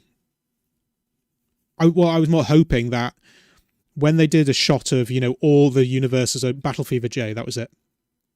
When they did a shot of all the universes opening, I was hoping that you might get glimpses of all sorts of things, because obviously they put Venom in there, but I guess, you know, they're not going to do much with the Japanese Spider-Man, so I guess it makes more sense that it's going to be in is it called Across the Spider-Verse? I think that's what it's called, isn't it? I'm looking forward to that. I thought the first Spider-Verse movie was fantastic. I mean, it won the Oscar, didn't it, for Best Animated Feature?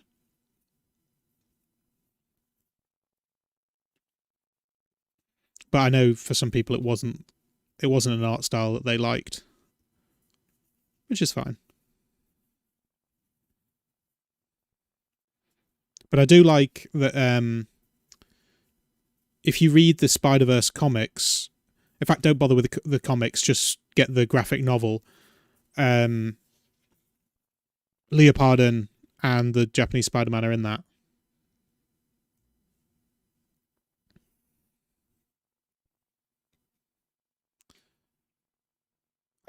Was it? No, I think it was 78. So not quite 80s. Close enough, I guess. Because that's the thing. If you were born like part way between different decades, because I was born in 88. So even though I'm a 90s kid, there are 80s properties that sort of bled over for me.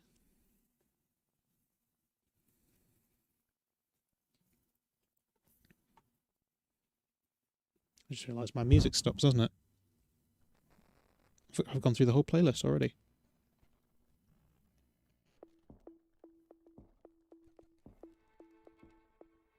There we go.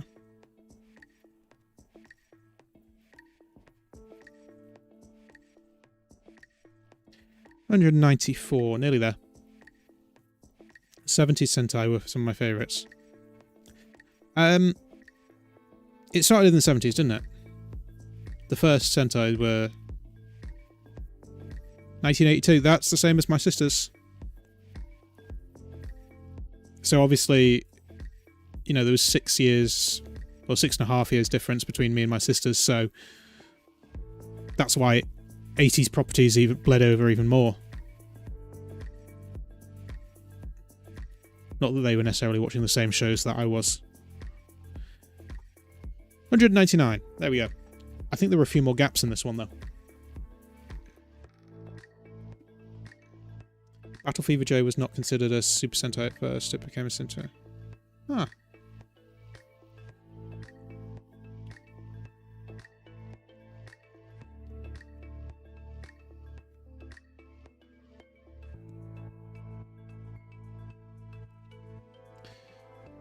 No, I think they're saying that about Battle Fever J was the one that Stanley wanted to adapt. Oh, Zack in the Egyptian episode. I remember that one.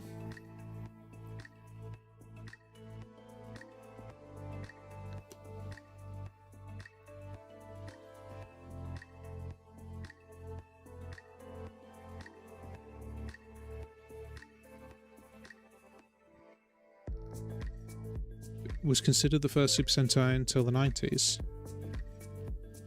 Really? Why was that?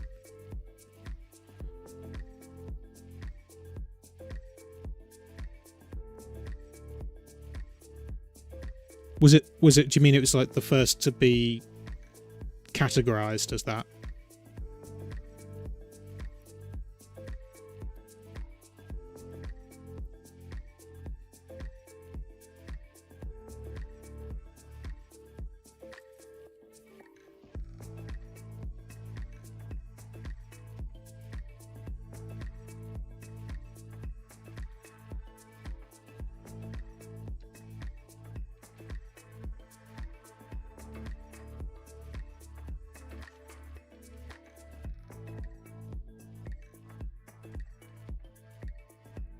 I guess there was probably a point where they sort of started actually giving it the Super Sentai title where it might not have always had it.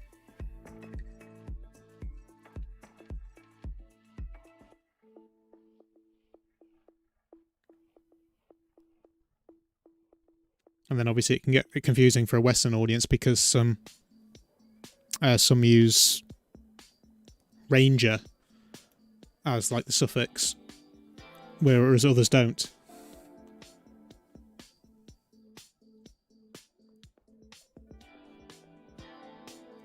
Actually, you can see on this sticker, if I bring it a little bit closer and then try and focus on it, you can see Walter Emmanuel Jones's missing finger. Just here. Not that clear, but if you go back and watch some of the episodes, you can you start to notice it. Can't remember the story exactly. He lost it when he was a kid.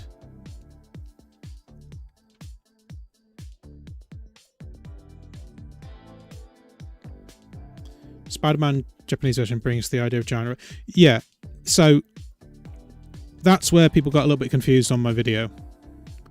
So, according to the producers, the Japanese Spider-Man was the first to introduce the idea of transforming and morphing robots in a physical form. Obviously, there was versions of it in animes as well, but it hadn't been introduced in that same way. And in Super Sentai, there were robots, but not of the same type. So it's a little bit ambiguous. Excuse me, ambiguous. But essentially, Spider-Man was the thing to introduce it. And that's why it's so important to Sentai and Power Rangers. And obviously, I said that we might not have had Voltron. There was a Japanese equivalent, but the appetite to bring it to the West probably might not have been there.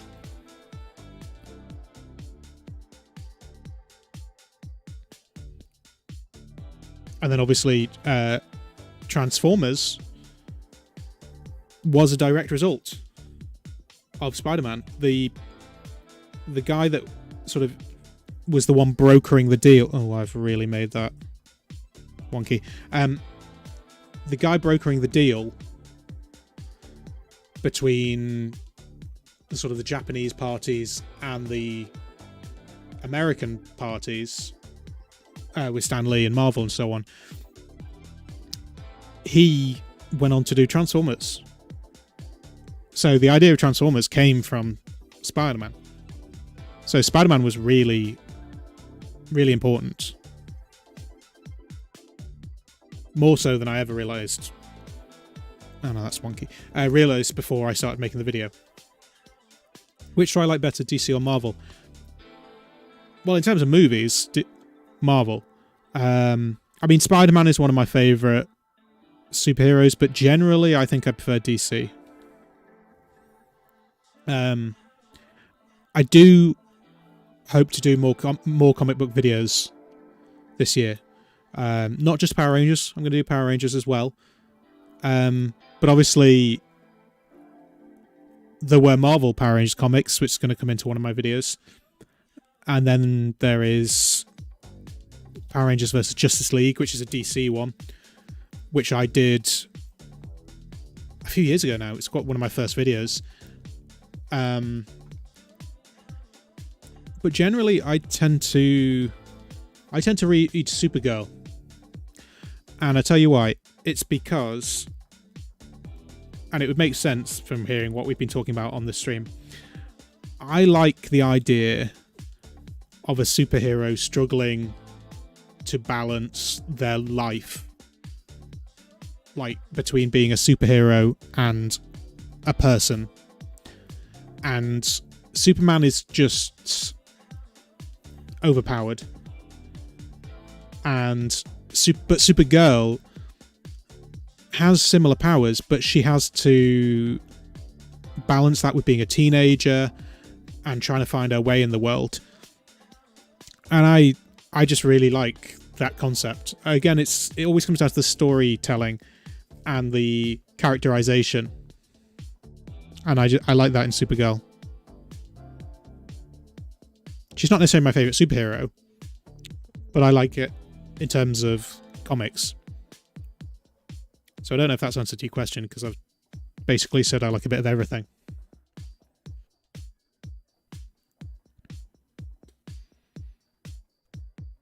I've just noticed on these power coins, I don't know how they've done it, but you can see that these are the toys, but they've somehow well, it won't be Photoshop at that point, but they've managed to hide the fact that they've got the little plastic clips. You can see almost where they were.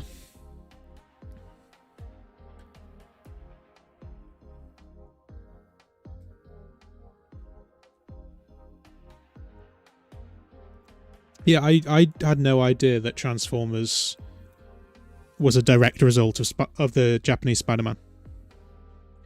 Obviously, you know, I'd seen little bits of Japanese Spider-Man before I did my video, and it just comes across as this sort of campy show from the late 70s. And then when I did the video, and obviously you start to learn how important it was, I loved it. I really loved it. I just wish they had made some of the storylines go a bit further, because they just dropped it stuff too early. Too many of the episodes were self-contained. I understand why they do that, but yeah, I wish they stuck with it, but more, because what has happened there? Something's not quite right there. Okay. Oh dear.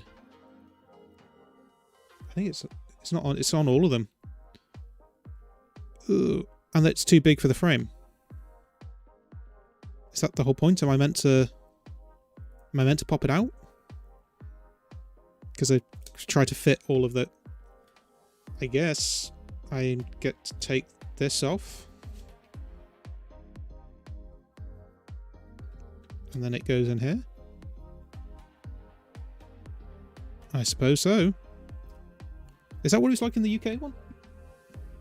Let me see. Oh yeah, so it was. And with the helmets too. Okay, fair enough.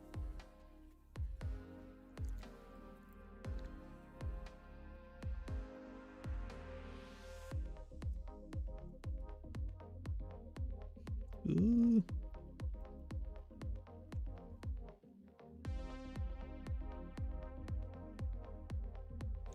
Can someone explain to me what Sailor Moon actually is? Because I don't know. But it comes up a bit, and obviously that's the one thing I missed. Car Ranger. The reference to that. Favourite YouTuber is Nick Ocado. I don't know who that is. Do they do Toku stuff? Oh wow, this is all over the place.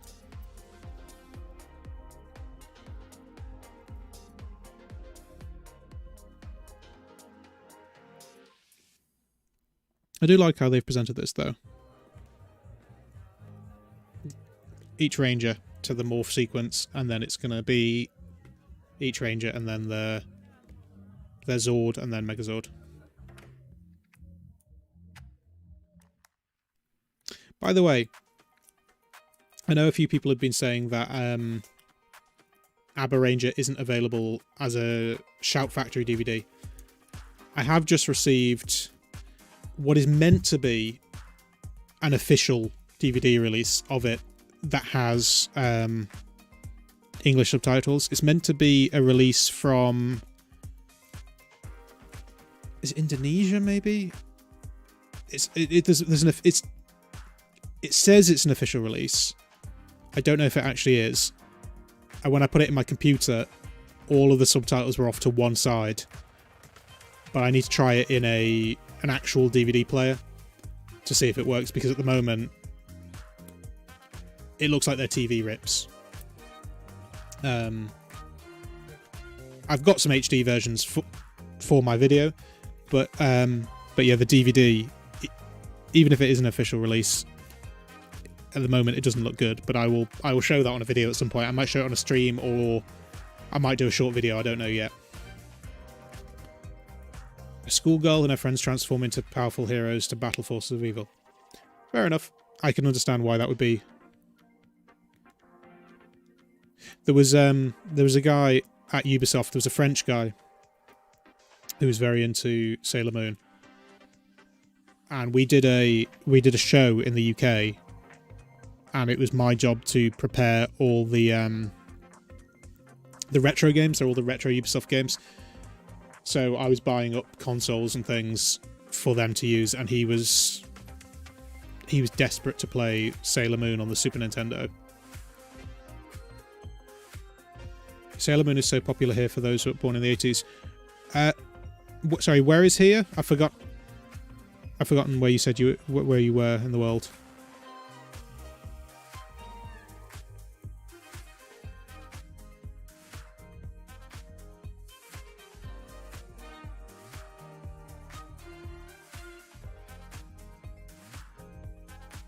Indonesia, okay.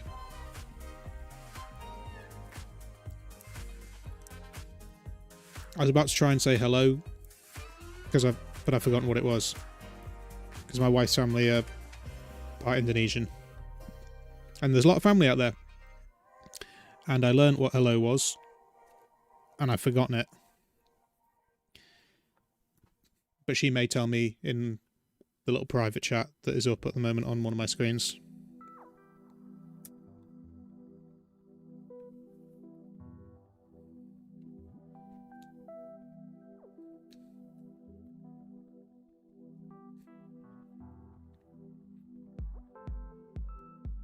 Ooh, that is completely off center and it's cut.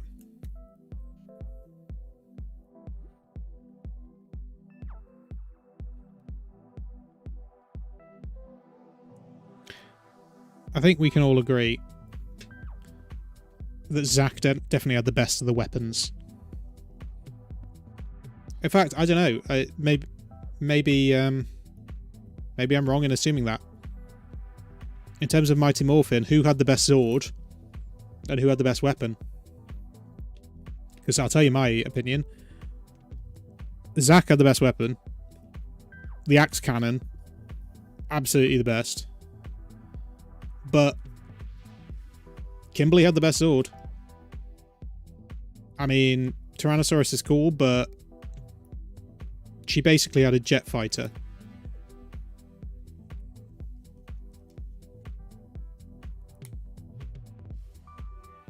Although it always annoyed me when they called for the Zords. Obviously, it was the same recycled footage. The pterodactyl hit a tree every single time, and it really annoyed me for some reason. I mean, Jason, the Tyrannosaurus, at least you could use it as a Zord, whereby, like, it could fight alongside the monsters. But in terms of their individual powers, I still prefer the pterodactyl.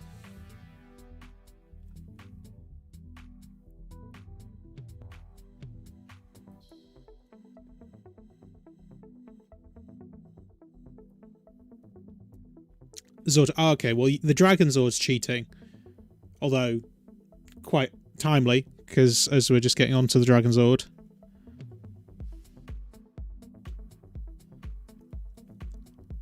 I did have the toy of the dagger. With, you know, the dagger flute.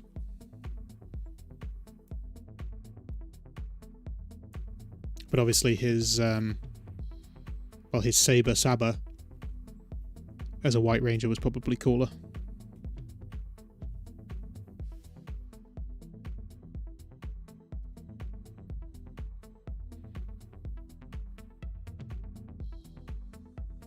And I think in terms of like the best episodes of the season, well, it's not exactly single episodes, it's an arch.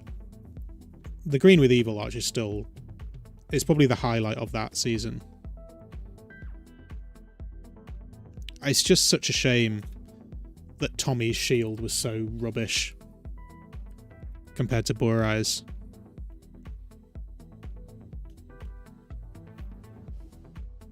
Because it looked like a cuddly toy. In a season where the Zords and things looked quite credible.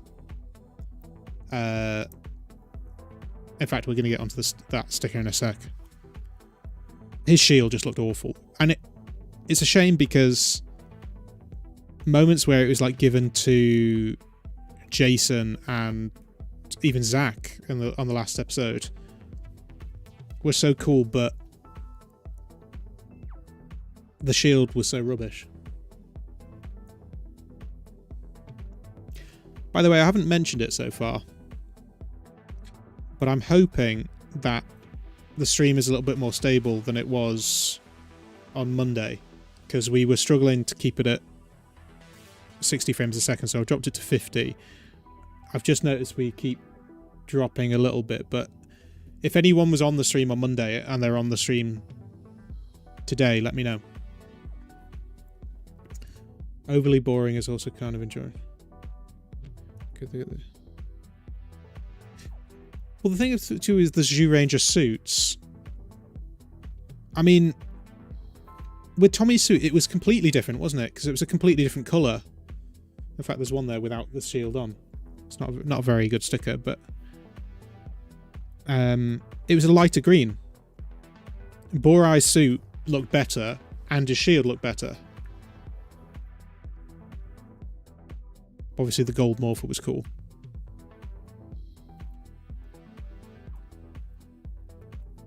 The shield was damaged in transit. Yeah, that's what I heard. But, I mean, they had multiple shields. Because in multiple were used in the show in Zyuranger. And I wish they'd just made something out of the same material. Because it wasn't as good. I always like the battle in the City of Doomsday.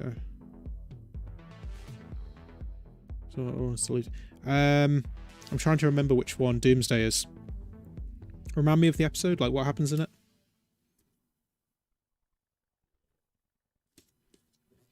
Because it gets a bit messy at some points when they're trying to placate to the Japanese show in terms of when,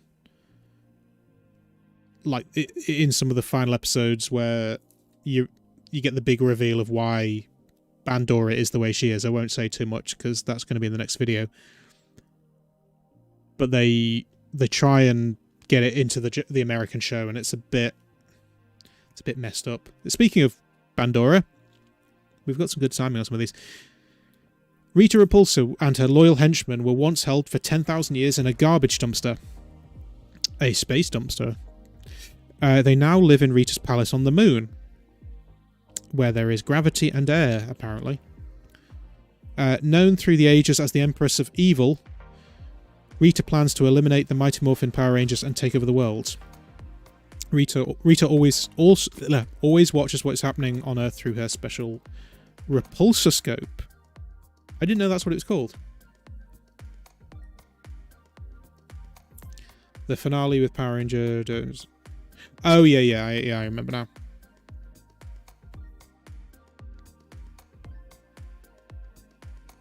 I was going to say something I can't remember. Ah yeah. One thing I didn't include in the earlier videos because I didn't go into too much detail is I was sure that in season 1 they spoke about previous Rangers. Well, not Rangers, Warriors, I think they called them.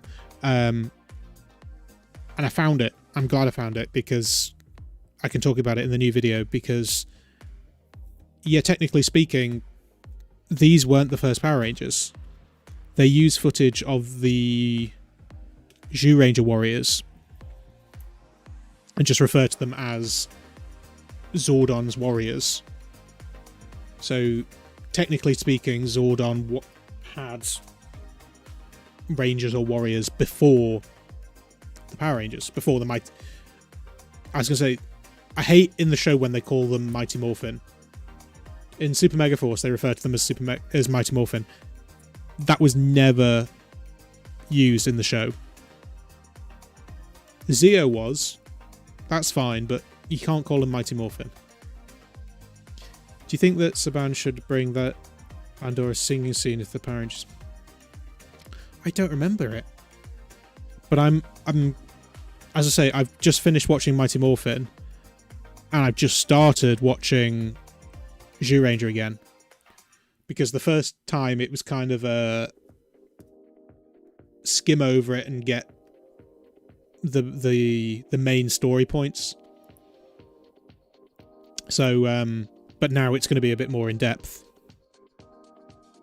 They had used Scorpina. Yeah, so Scorpina. I brought this up in terms of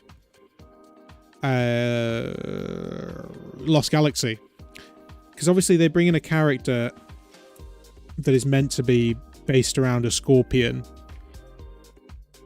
and they don't use that as an opportunity to bring back Scorpina, because in I forgot the name of it now, but the Twitch show where it's a board game or a role-playing game, they do try and sort of say that Scorpinus had managed to survive.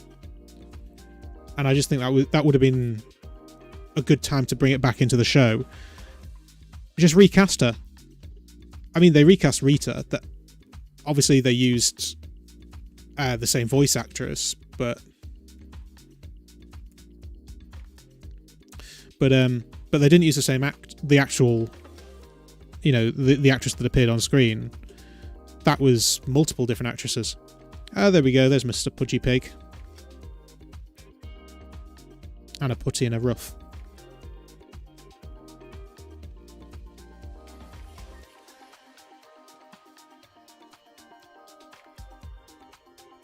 We're past the 150 sticker mark anyway now.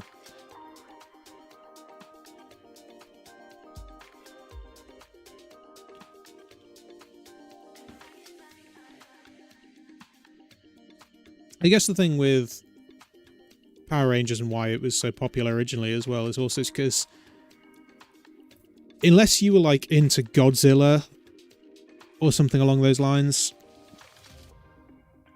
it was just very different. It was something that you hadn't seen before, whereas obviously now it's just something that has been around for so long, people just take it for what it is.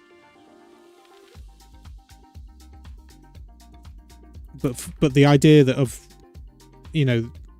Toku being a mainstream American or Western show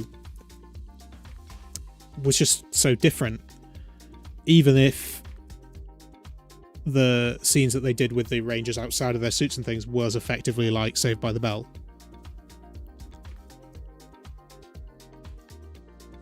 And it's actually amazing watching it back now when they switch between the American and Japanese footage, just how obvious it is. But it still worked.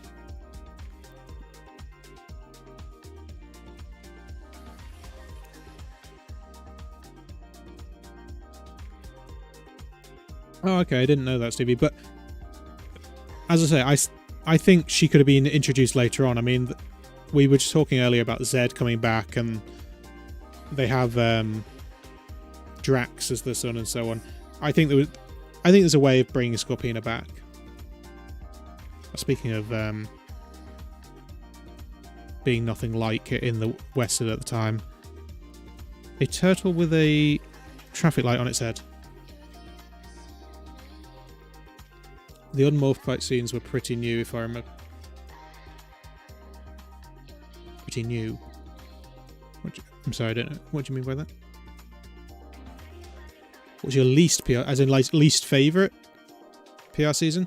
Like I say, I haven't seen them all yet, so I hear bad things about Super Mega Force, but in terms of the ones that I've done videos about, I mean, Alien Rangers probably doesn't really count, but I would say Turbo. Turbo was just bad. Ooh, that's wonky. If it was the show that you grew up with, then you might have fond memories of it. But it was bad.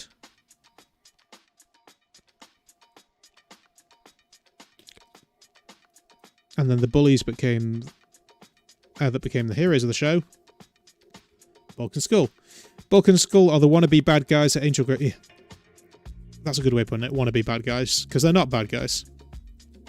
They like leather jackets, acting tough, not being tough, and anything that makes loud noises. Bulk picks on anyone smaller than him, which is everyone, but usually his hijinks backfire on him. They always backfire on him. Skull was the one responsible for tossing the first pie in the famous food fight. The Bulkster and Skull just can't be superheroes, try as they may. And in like the Marvel comic books, they do. And again, that is a reference to a future video. Because they really want to be Power Rangers. I mean, I was going to say, there we go. In the show, they do dress up as superheroes. But they actually try and be Power Rangers a couple of times in the comics. even in the more modern comics. But I definitely, if you read some of the old Marvel comics from the 90s.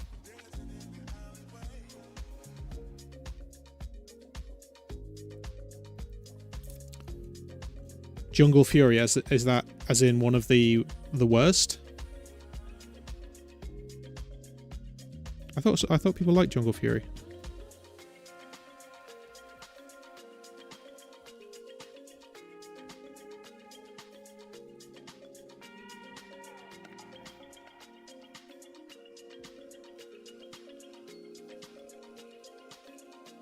Or is it Wild Charge that they like? Oh, if we're talking best soundtracks, easily Mighty Morphin. I mean, I've got the CD. I bought the CD of it like last year, and I mean, in fact, if you haven't, these videos did not do well on my channel for some reason. I've got an alternative Power Rangers soundtrack on my channel. Easy to find if you just go to my YouTube channel. There's a whole playlist there. I worked with a musician. It's the guy that does my theme tune. So on my videos where you get like the opening videos, opening theme tune, that guy and I worked together to create like a whole new alternative playlist. And those videos are on there. And you can go listen to all of them. And I love them. I listen to them in my car sometimes. And I'm not bragging because he created them.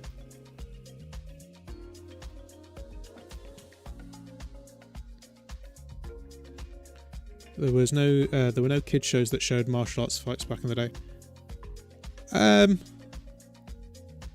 I guess so, probably in the 80s and things. Although obviously Teenage Mutant Ninja Turtles, but that's animated. But obviously there's the whole thing about violence and why that was censored in the UK, and it was all to do with Bruce Lee, and you can go watch the video on that. I go in depth on that. That is Billy in the pilot. I know they've brought in Three Trangers Trini there, so maybe they were different. Maybe this is in not rehearsals. What's the word? When you're trying out for the show, maybe they tried different lineups, but that is definitely how Billy looked originally, with the thicker glasses and the bigger fringe, or bangs, I guess, the American word.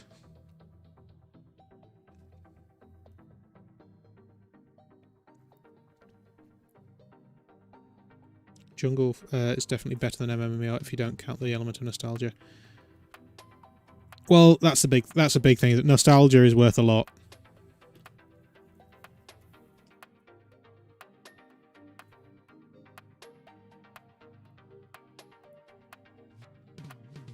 And that's that is rooted through everything I do on my channel. Although, to be fair, obviously I have no nostalgia for Super Sentai because I didn't watch it.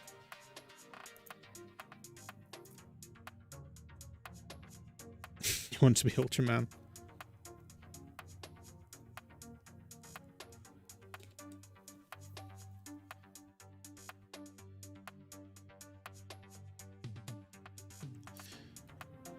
Everywhere had to have a place where characters met up. In Power Rangers, it was the Juice Bar. In Saved by the Bell, it was it Max's? Is that what it was called? And then even through like adult sitcoms, in Friends, it was Central Perk. Even in How I Met Your Mother, it was the pub.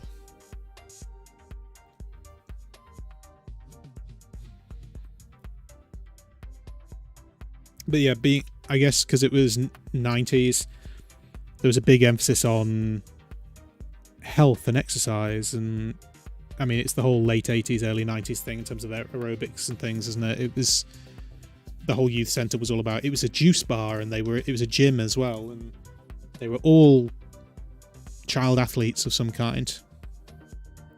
Welcome to Angel Grove's Youth Centre.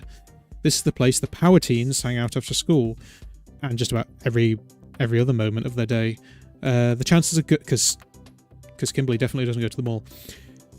The chances are good that you'll see Zach, Kimberly, Jason, Trini, and Billy at the youth centre.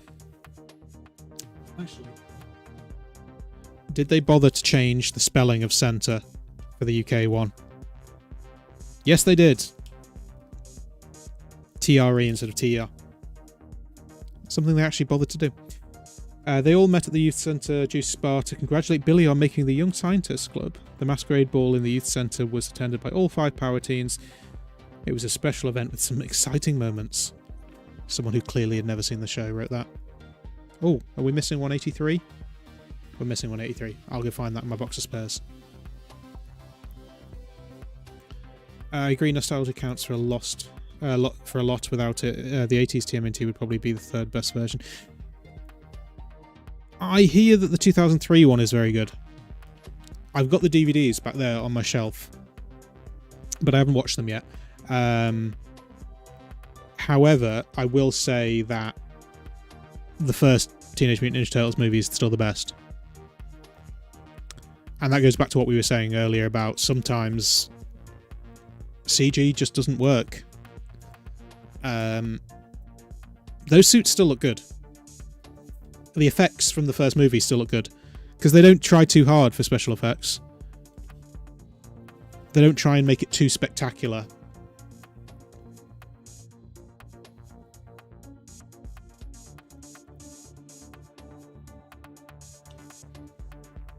But yeah, the whole thing with Juice Bar, it's definitely out of the whole later 180 late 80s, early 90s thing. Like, for those of you that are in the UK in the chat, you'll know what I'm talking about when I say Mr. Motivator. And in fact, Mr. Motivator was very important for if you were watching the first season of Power Rangers, because I believe Power Rangers was on GMTV, Good Morning Television, and the guy that they had on all the time there was Mr. Motivator, which was a guy in very 90s bright leotards, which left very little to the imagination.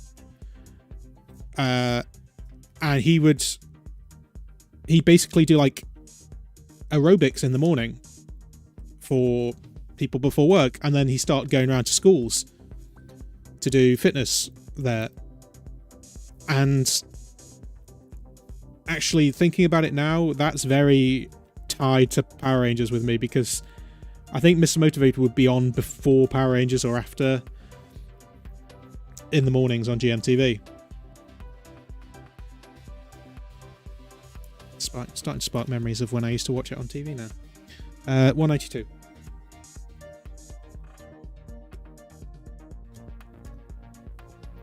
...2012 TMNT is objectively the best show, but yeah. 2012, is that the Nickelodeon one?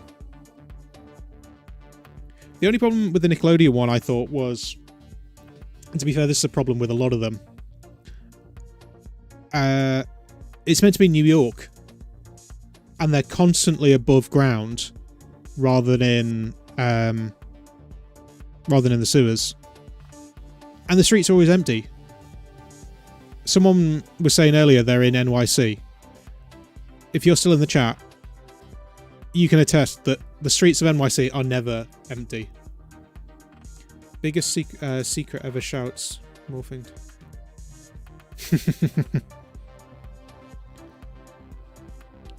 I guess if that helps you, if you do a few more reps in the gym. Oh, I've just opened... I'm not paying attention. I just opened that sticker twice.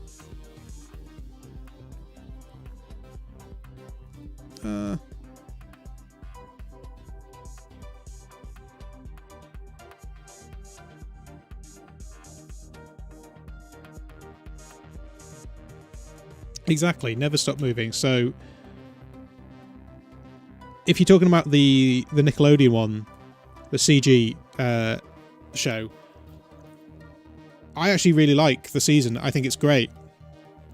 But yeah, the idea that the streets of New York are always empty just doesn't work. But I mean, one of the videos that I'm working on at the moment is sort of quite appropriate for what we're talking about now, because we're talking about Saban properties, is the next mutation. I'm about halfway through that. And that's not good. I mean, it has good parts to it, but and I'm not going to say too much, but oh, it's rough. And it's weird because it's meant to be technically canon to the movies, because even though the first 3 movies are TMNT, I'm talking about, even though the first 3 movies are meant to be, they're all very different, but they're all meant to be connected. And then the next mutation is meant to be leading off from the 3rd movie, which is not a good start because the 3rd movie is terrible, even though the first movie is so good.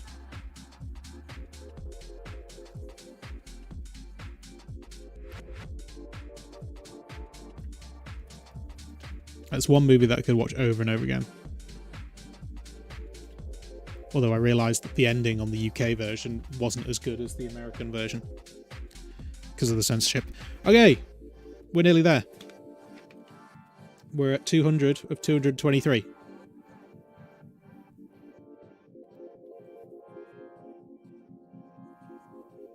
But yeah, the stickers don't look as old as I thought they would, apart from the shinies, but then coming on to what you said, Mr. Motivated PC'd at the end of the episode. Did he? Did he tell you not to try it at home? I don't remember that. I do remember him coming to my school. I remember he did a tour, so I remember meeting him when he came to our school. Clearly didn't have much of an effect on me, because I was definitely a fat kid, which is now translated into my adult life.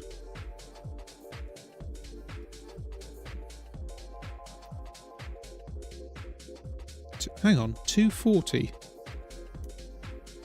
The album says there's only 200. Oh no, 246. I'm completely wrong.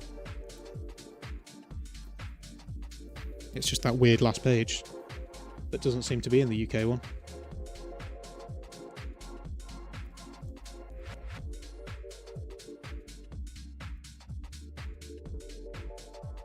Over Christmas, I was looking back at catalogues from when I was a kid of just how much merch there was. It was crazy. I remember going to. Actually, I don't know if this was a national chain or not, because obviously you had Toys R Us, but the one that we had near us was it was a store called Children's World, and it was like Toys R Us but smaller. And I think it got bought out by Mothercare. And obviously, it just disappeared. It got swallowed up. For a while, I think there was Children's World inside. Oh, 159. Children's World inside Mothercare. And then it just disappeared. And then Mothercare is much younger kids, which is weird. Smith's Toys. Yeah, it was like Smith's Toys. Or like the Smith's Toys that is in the UK now. But that's where I'd get all my toys as a kid. That's where I'd get my wrestling figures. That's where, if I'd see all the Power Rangers. I remember going there to get Titanus, because I never had the Megazord, but I did have Titanus.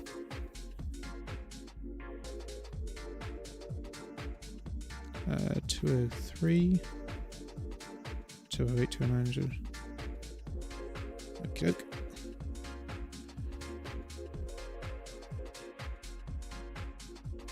214, 213.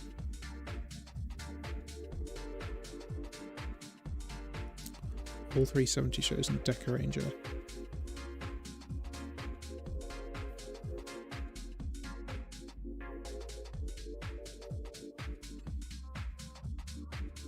Just catching up on the chat.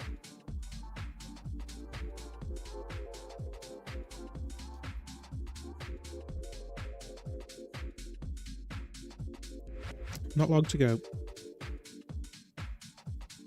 That's specifically to my wife, who's probably annoyed that I'm hanging out with all of you talking Power Rangers for over 3 hours now. But I'm enjoying it.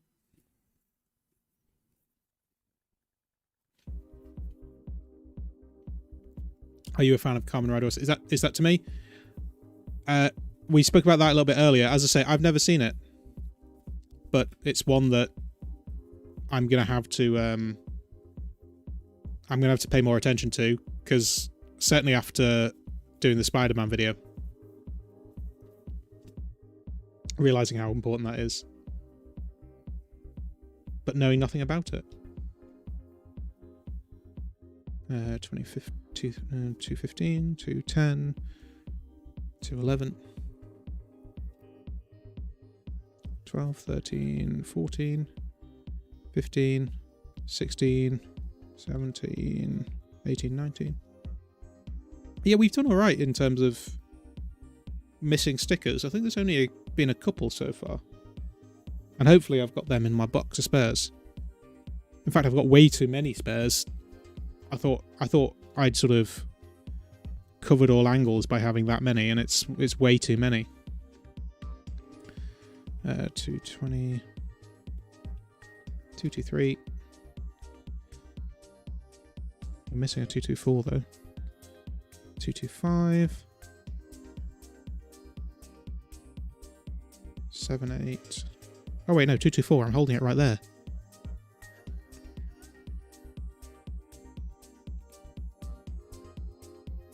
Why did you get Titanus without the other Zords? I don't know. This is something that we were trying to figure out at Christmas.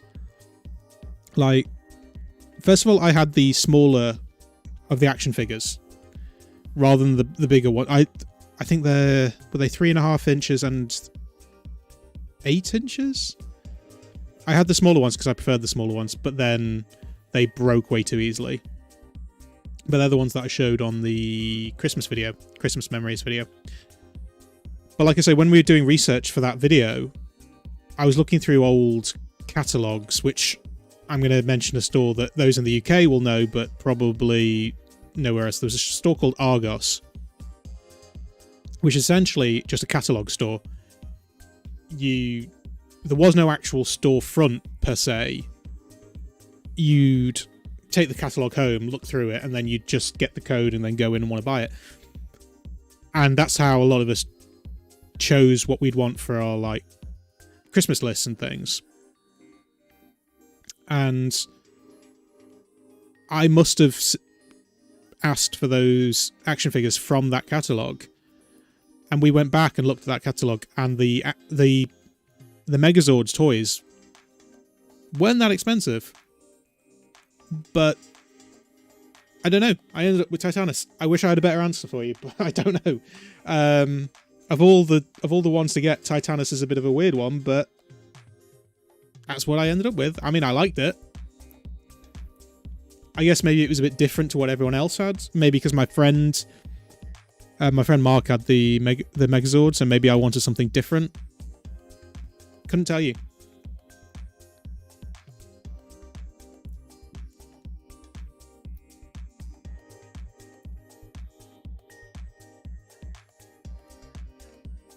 At 201.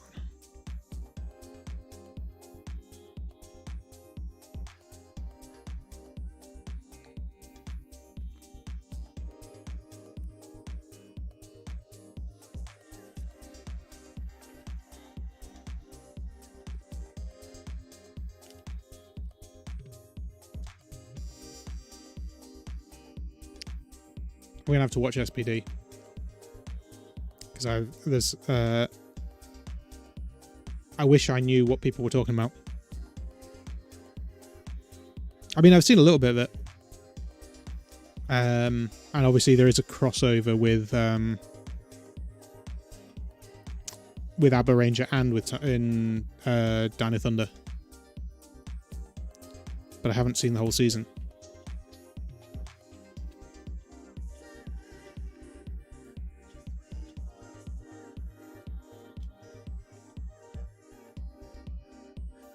One thing when you look at the lineup Rangers, you can tell that's the American lineup because Jason is so much bulkier than the equivalent Red Ranger in Jew Ranger, and Trini is just so skinny compared to Boy.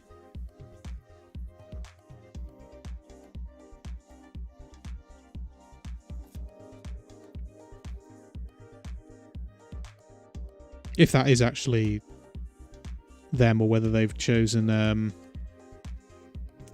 like stunt performers that have similar body types. Because I don't know if that's actually Austin St. John in the suit there, or whether it's a stunt double for him. Either way, it doesn't match the Japanese footage.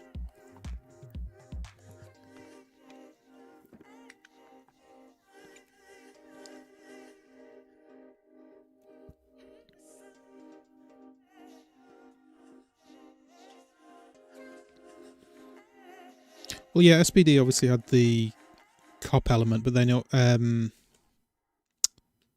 Lightspeed Rescue was kind of a mix of things, wasn't it? It was all sort of emergency services.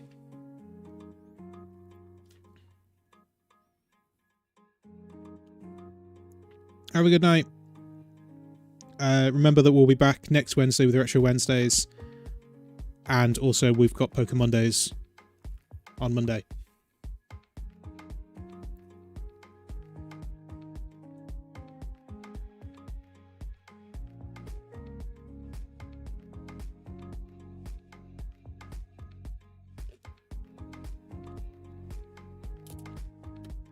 That was one of the things about the 2017 Power Rangers movie. Goldar looked awful. I mean, I get it. It's the whole thing of retrieving gold and things. It's a good way of getting him, but it still looked bad. This half sticker, I'm getting bad memories of as well. This is one that I only had half of for so long, and it's completely wonky.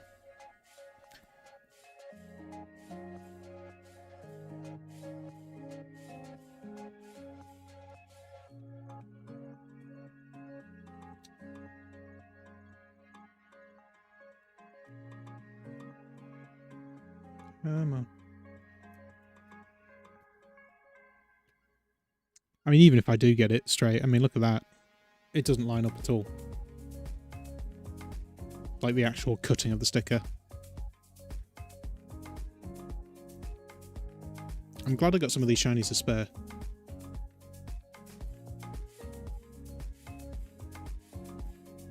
You can really see in this one how skinny Trini is.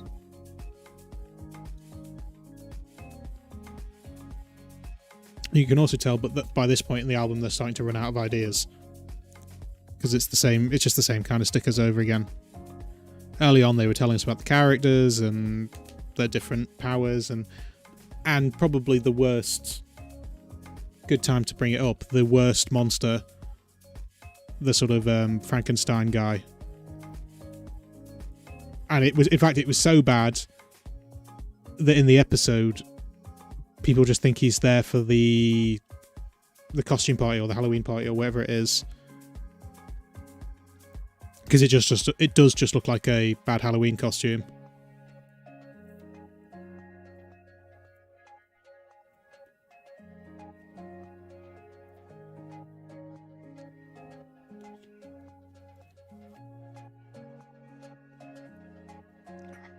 Half stickers.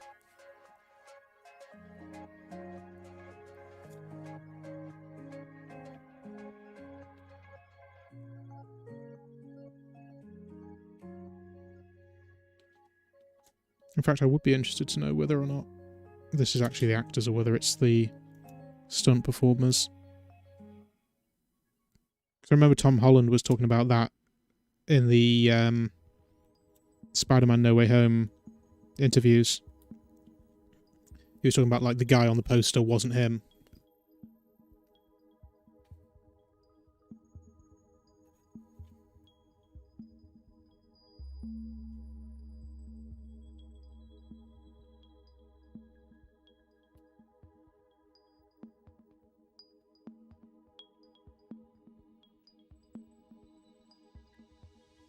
$2.19. I thought $2.19 was on the back page as well. Am I getting confused again? No, just... Oh yeah, no, $2.19. So we meant to use the same sticker twice? I've just put $2.19 down.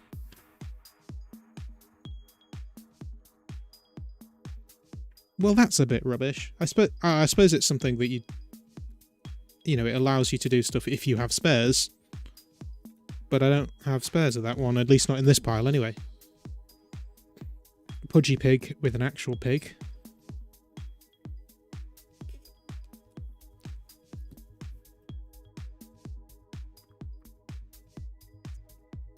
Two of the Rangers are CGI.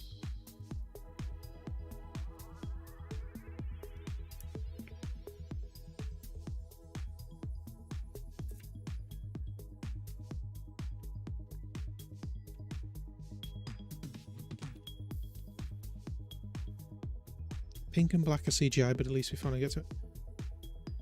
Ah, cool. So there's actually a male... See, I understand why they did it for so long, but I don't know why you couldn't just have a pink male ranger.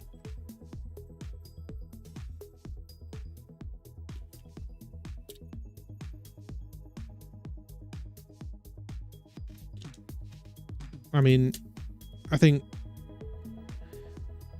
boys aren't so fragile in their masculinity that they wouldn't be able to imagine themselves as a pink ranger.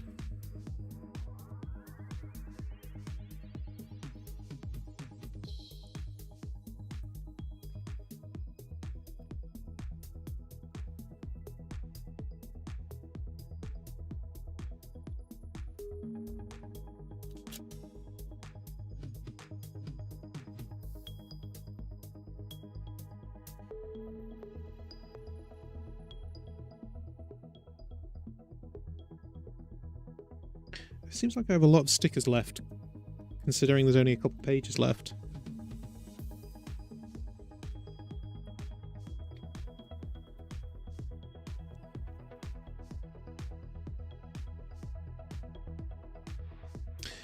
I'd be interested to know whether Sentai is still big in Japan. I don't know if anybody knows. Or I don't know if there's anybody on the stream that's in Japan.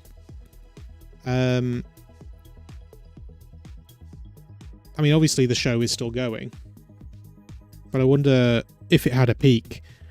Because obviously, in the West, Power Rangers... I mean, as in, like, Mighty Morphin... The first 3 seasons... That was the peak.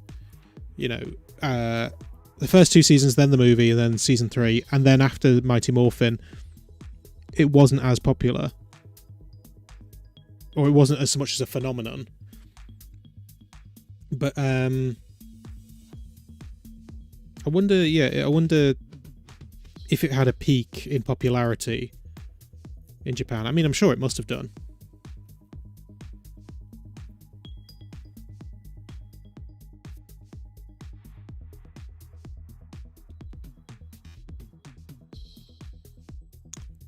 Fave and least favourite Megazord.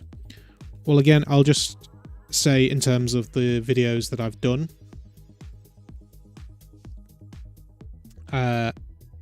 I liked the idea that the Megazord in Power Rangers in Space was just... Well, it was the 2 ships. There weren't actual individual Zords. Obviously, later in the show there was. Because I loved the individual Zords in Mighty Morphin, but they weren't utilised enough. Like, most of the time you would just speed through to get to Megazord. And in Space and Mega Ranger, they just didn't even bother. It was the 2 ships. And I think that kind of worked. Zeo was just a bit weird because they still had the individual Zords, but two of them were just carrier Zords of sorts, or they're sort of... they pulled cannons or something. I just don't know why they bothered, really.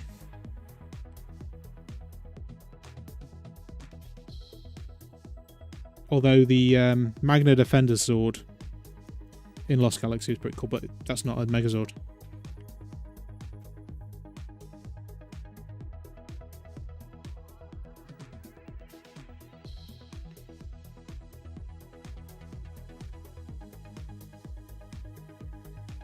And obviously there's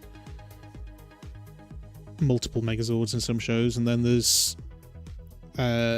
multiple iterations of the same Megazord.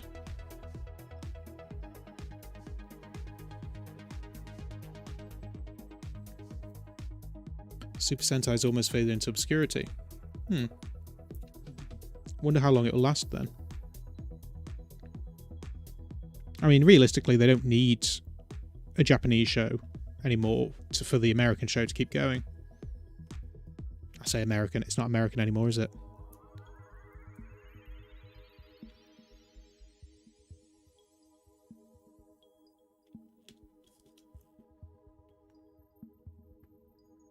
And again, we're talking about Megazords. We're just getting into some Megazord stickers, I think.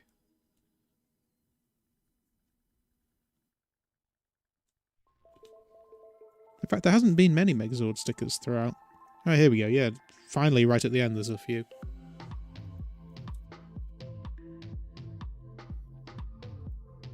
And also, what's weird about in Zyuranger, there's a whole thing about they need the power crystals from the coins and things in order for the Zords to all combine. Whereas in Power Rangers, it's all over the place. Like, they technically have them in the first episode because you see them, and then they actually specifically go through a storyline of getting them. But it's because Jason is in a... well, he's not in a different dimension, it's just they can't find him or something. So then they use the crystals to find him or something. It's a bit of a mess. Like, it doesn't really make sense. And here we go, speaking of different iterations, we've got the Dragon Zord versions.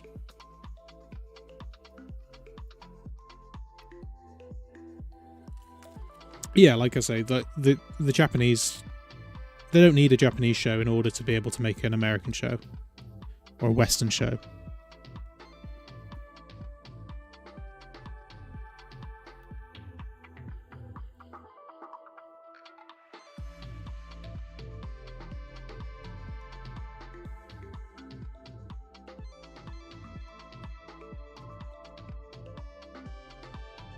I guess that's just because obviously they were in two minds originally, because it was... that's definitely the toy. You know, they didn't want to let the dino suits and things go because they were iconic. But then obviously introducing new Rangers each year brings in more opportunities to sell toys, but then you're making each season less iconic. Because... do you have a Dragon Dagger? I do. I had the toy when I was a kid. And now I have the Legacy Collection one. Oh, hey, Shane.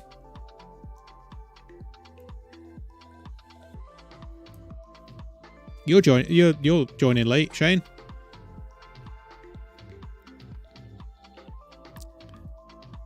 Shane's a guy I used to live nearby. That's terrible English. We used to live near each other. Ooh.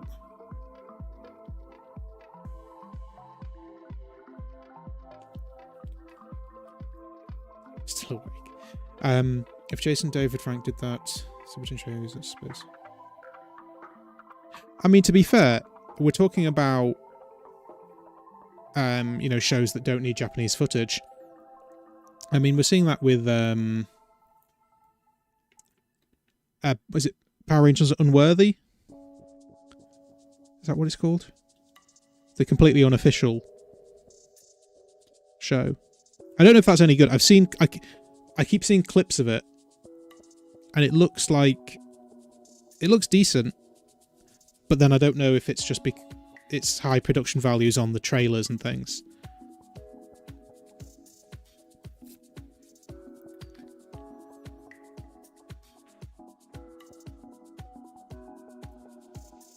Okay, well that's technically the album complete. But then there's these duplicates. And then there's a few that we're missing. So we're missing... Not many, actually.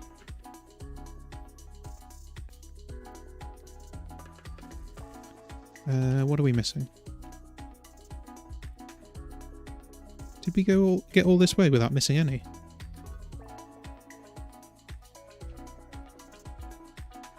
$183.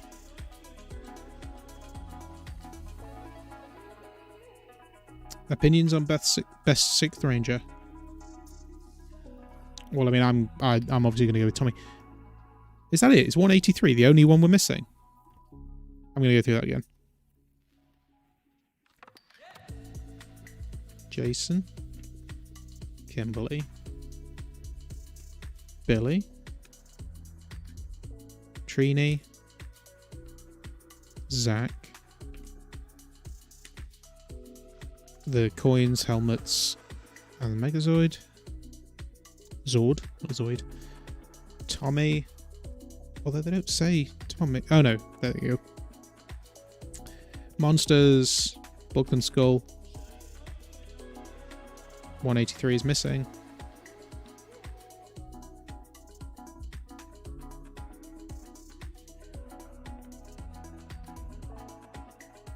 Oh wow, that's actually quite impressive that we... In that one box of stickers, we only missed one sticker. Okay, so let's break into the spares.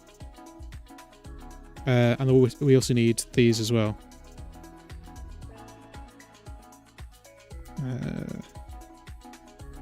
206, well there we go, there's Pink Ranger. 221...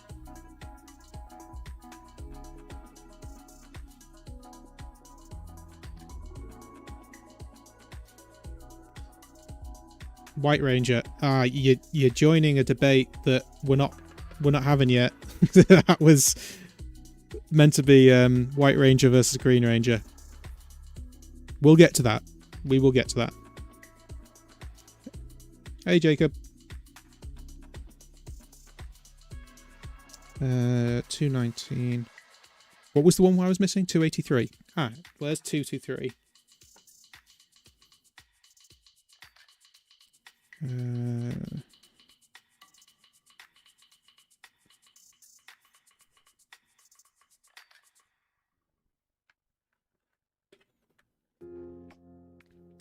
19. There we go. Well, I mean, technically the Green Ranger and the White Ranger fought each other. It was in a dream, but it happened.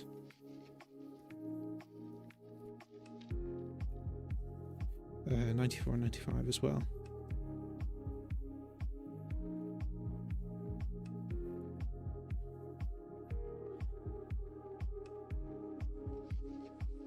I know what's going to happen here. We're going to have one sticker missing, aren't we? We're going to be in here with nearly 3.5 hours. And we're going to have one sticker missing. Willem, I don't know how if you're still there, I don't know how your OCD's doing.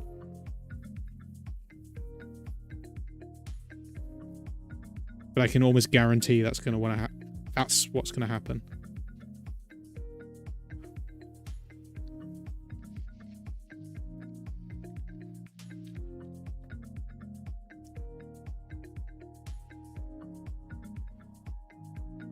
It's not looking good so far, actually.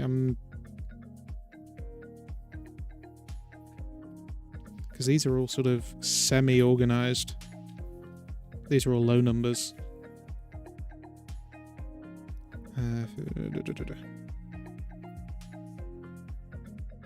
I'm going to scream if we're missing one stick. Especially when they're duplicates. Because we've already put these in the album. 94, and it's a half sticker. Okay, I do have the other half. Oh, I have the duplicates from the album as well, don't I?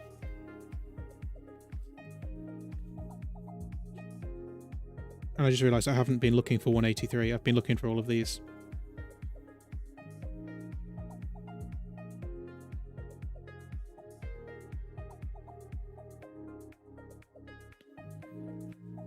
Oh, Arctic Shock, it was you that was the... struggling with the OCD. Well, speaking of Tommy, there he is, in all his shiny glory.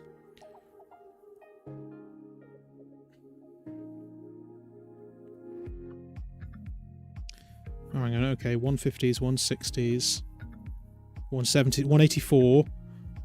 Oh no, don't do that to me. 181, 184. Oh no. We've got 214. 219. We're gonna be missing one sticker. Oh. At least we can see what that sticker is, because I've got a full album there. No, I've got two little piles left. Let's remain positive. Or at least start being positive.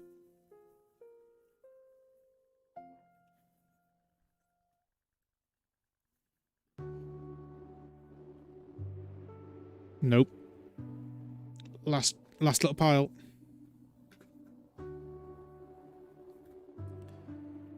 Oh, here we go. 188, 187, 183. It was 183, wasn't it?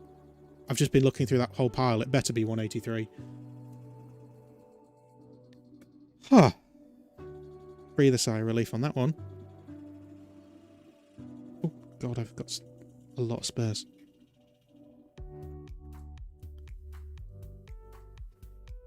And I have a whole spare fresh album. So who wants to go again? No?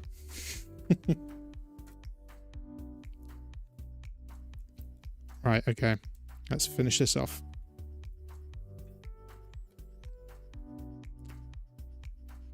Don't jinx it, Shane. It better be that... No, I've got to check now. You're making me... 183 it was. It's fine. It's fine.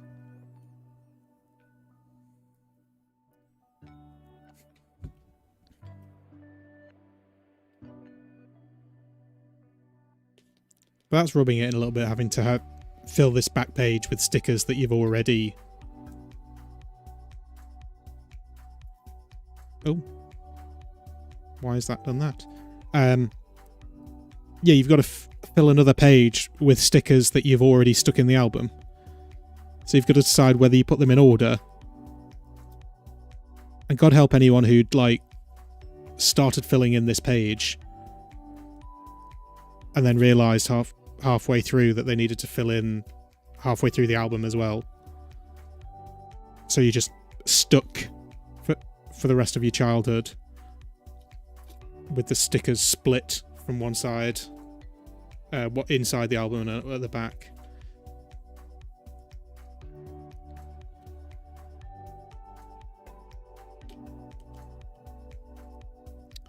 My wife was not impressed when I suggested starting on...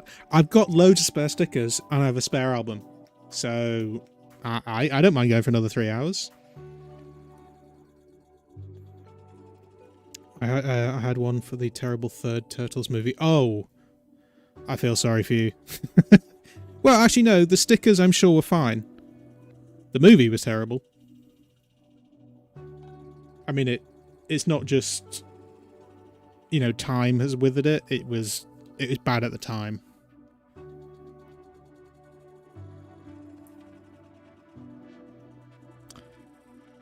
Yep, that sounds about right. Stickers fine. Movie bad. I mean, the suits... Well, okay. Right, okay. Let's finish this off. Rarest Power Rangers item. I don't know if I've got... Oh, no, actually, no, I do have an answer for that. Before we put the last one in, I have, in fact, you'll see it in my videos. When I do a video of me sat in my main set in my chair, on my right hand side there is a plastic case, and inside that case is a sealed copy of Mighty Morphin Power Rangers on the Game Boy. Not a good game, but I love Power Rangers and I love the Game Boy. And it's signed by David Yost, Austin St. John, and Walter Emmanuel Jones. Karen Ashley was there, but obviously she's not the original Yellow Ranger. Twee Trang is, but Twee Trang's, she's not around anymore, so I should have got Karen Ashley to sign it as well, but the big one I'm missing is Amy Jo Johnson. But either way, signed by 3 of the original cast, sealed Game Boy game. And just to put your mind at ease, Arctic Shark, we're going to check again that I haven't missed a page. Right. 3.5 hours. They're not all straight, but I stand by the fact that they can't be straight because some of the cutting on the stickers is terrible. Command Center. Jason. That's definitely a promo shot from the pilot. I mean, looks completely different there. Kimberly. Billy. Trini. Trini version 2, not the pilot version of Trini.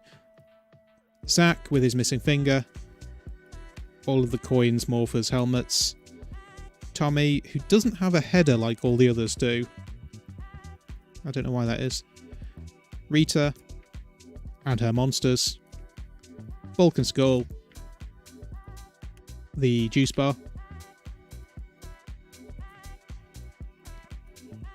And then they start to run out of ideas.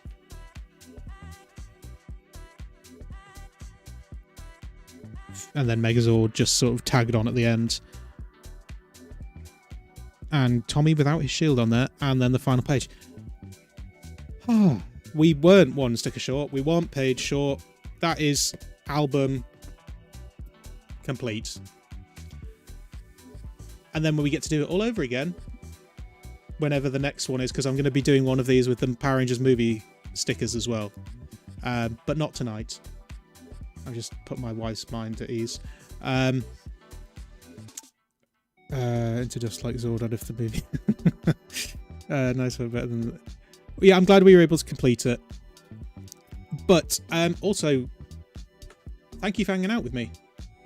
That's the whole point of these videos. It's not necessarily to find anything rare or expensive or anything. It's just kind of indulge in some retro goodness or silliness, whichever way you want to put it. Make a mess of my desk with packs of wax packs and things. A colouring book. You've given me ideas. Yes, thank you for hanging out with me today. As I say, if this is the first one that you've tuned into, we're going to be doing a Retro Wednesdays every Wednesday, or just about every Wednesday. There may be 1 or 2 days where I miss for family commitments and so on, but same time every week. We're not just going to be doing stuff like this. We're going to be indulging in lots of different things. We've got a whole timetable set out for the year. There's also Poke Mondays, which is every Monday, which is we're going to be doing the same kind of thing, but with all things Pokemon. But generally trying to either stick to things like the trading cards or things that you won't find elsewhere. We're not just going to do the main series games. We're going to do some other homebrews and hacks and things that you might not see anywhere else but here. So yeah, thanks again. If you're someone that's joined on this stream and you're not a subscriber, please make sure that you subscribe. You'll get reminders for all the future streams. You can also join our Discord. That's where you can carry on the chat, and there's also social media as well. But until then, I'll see you all in the next one. Thank you, everyone. I'll see you then.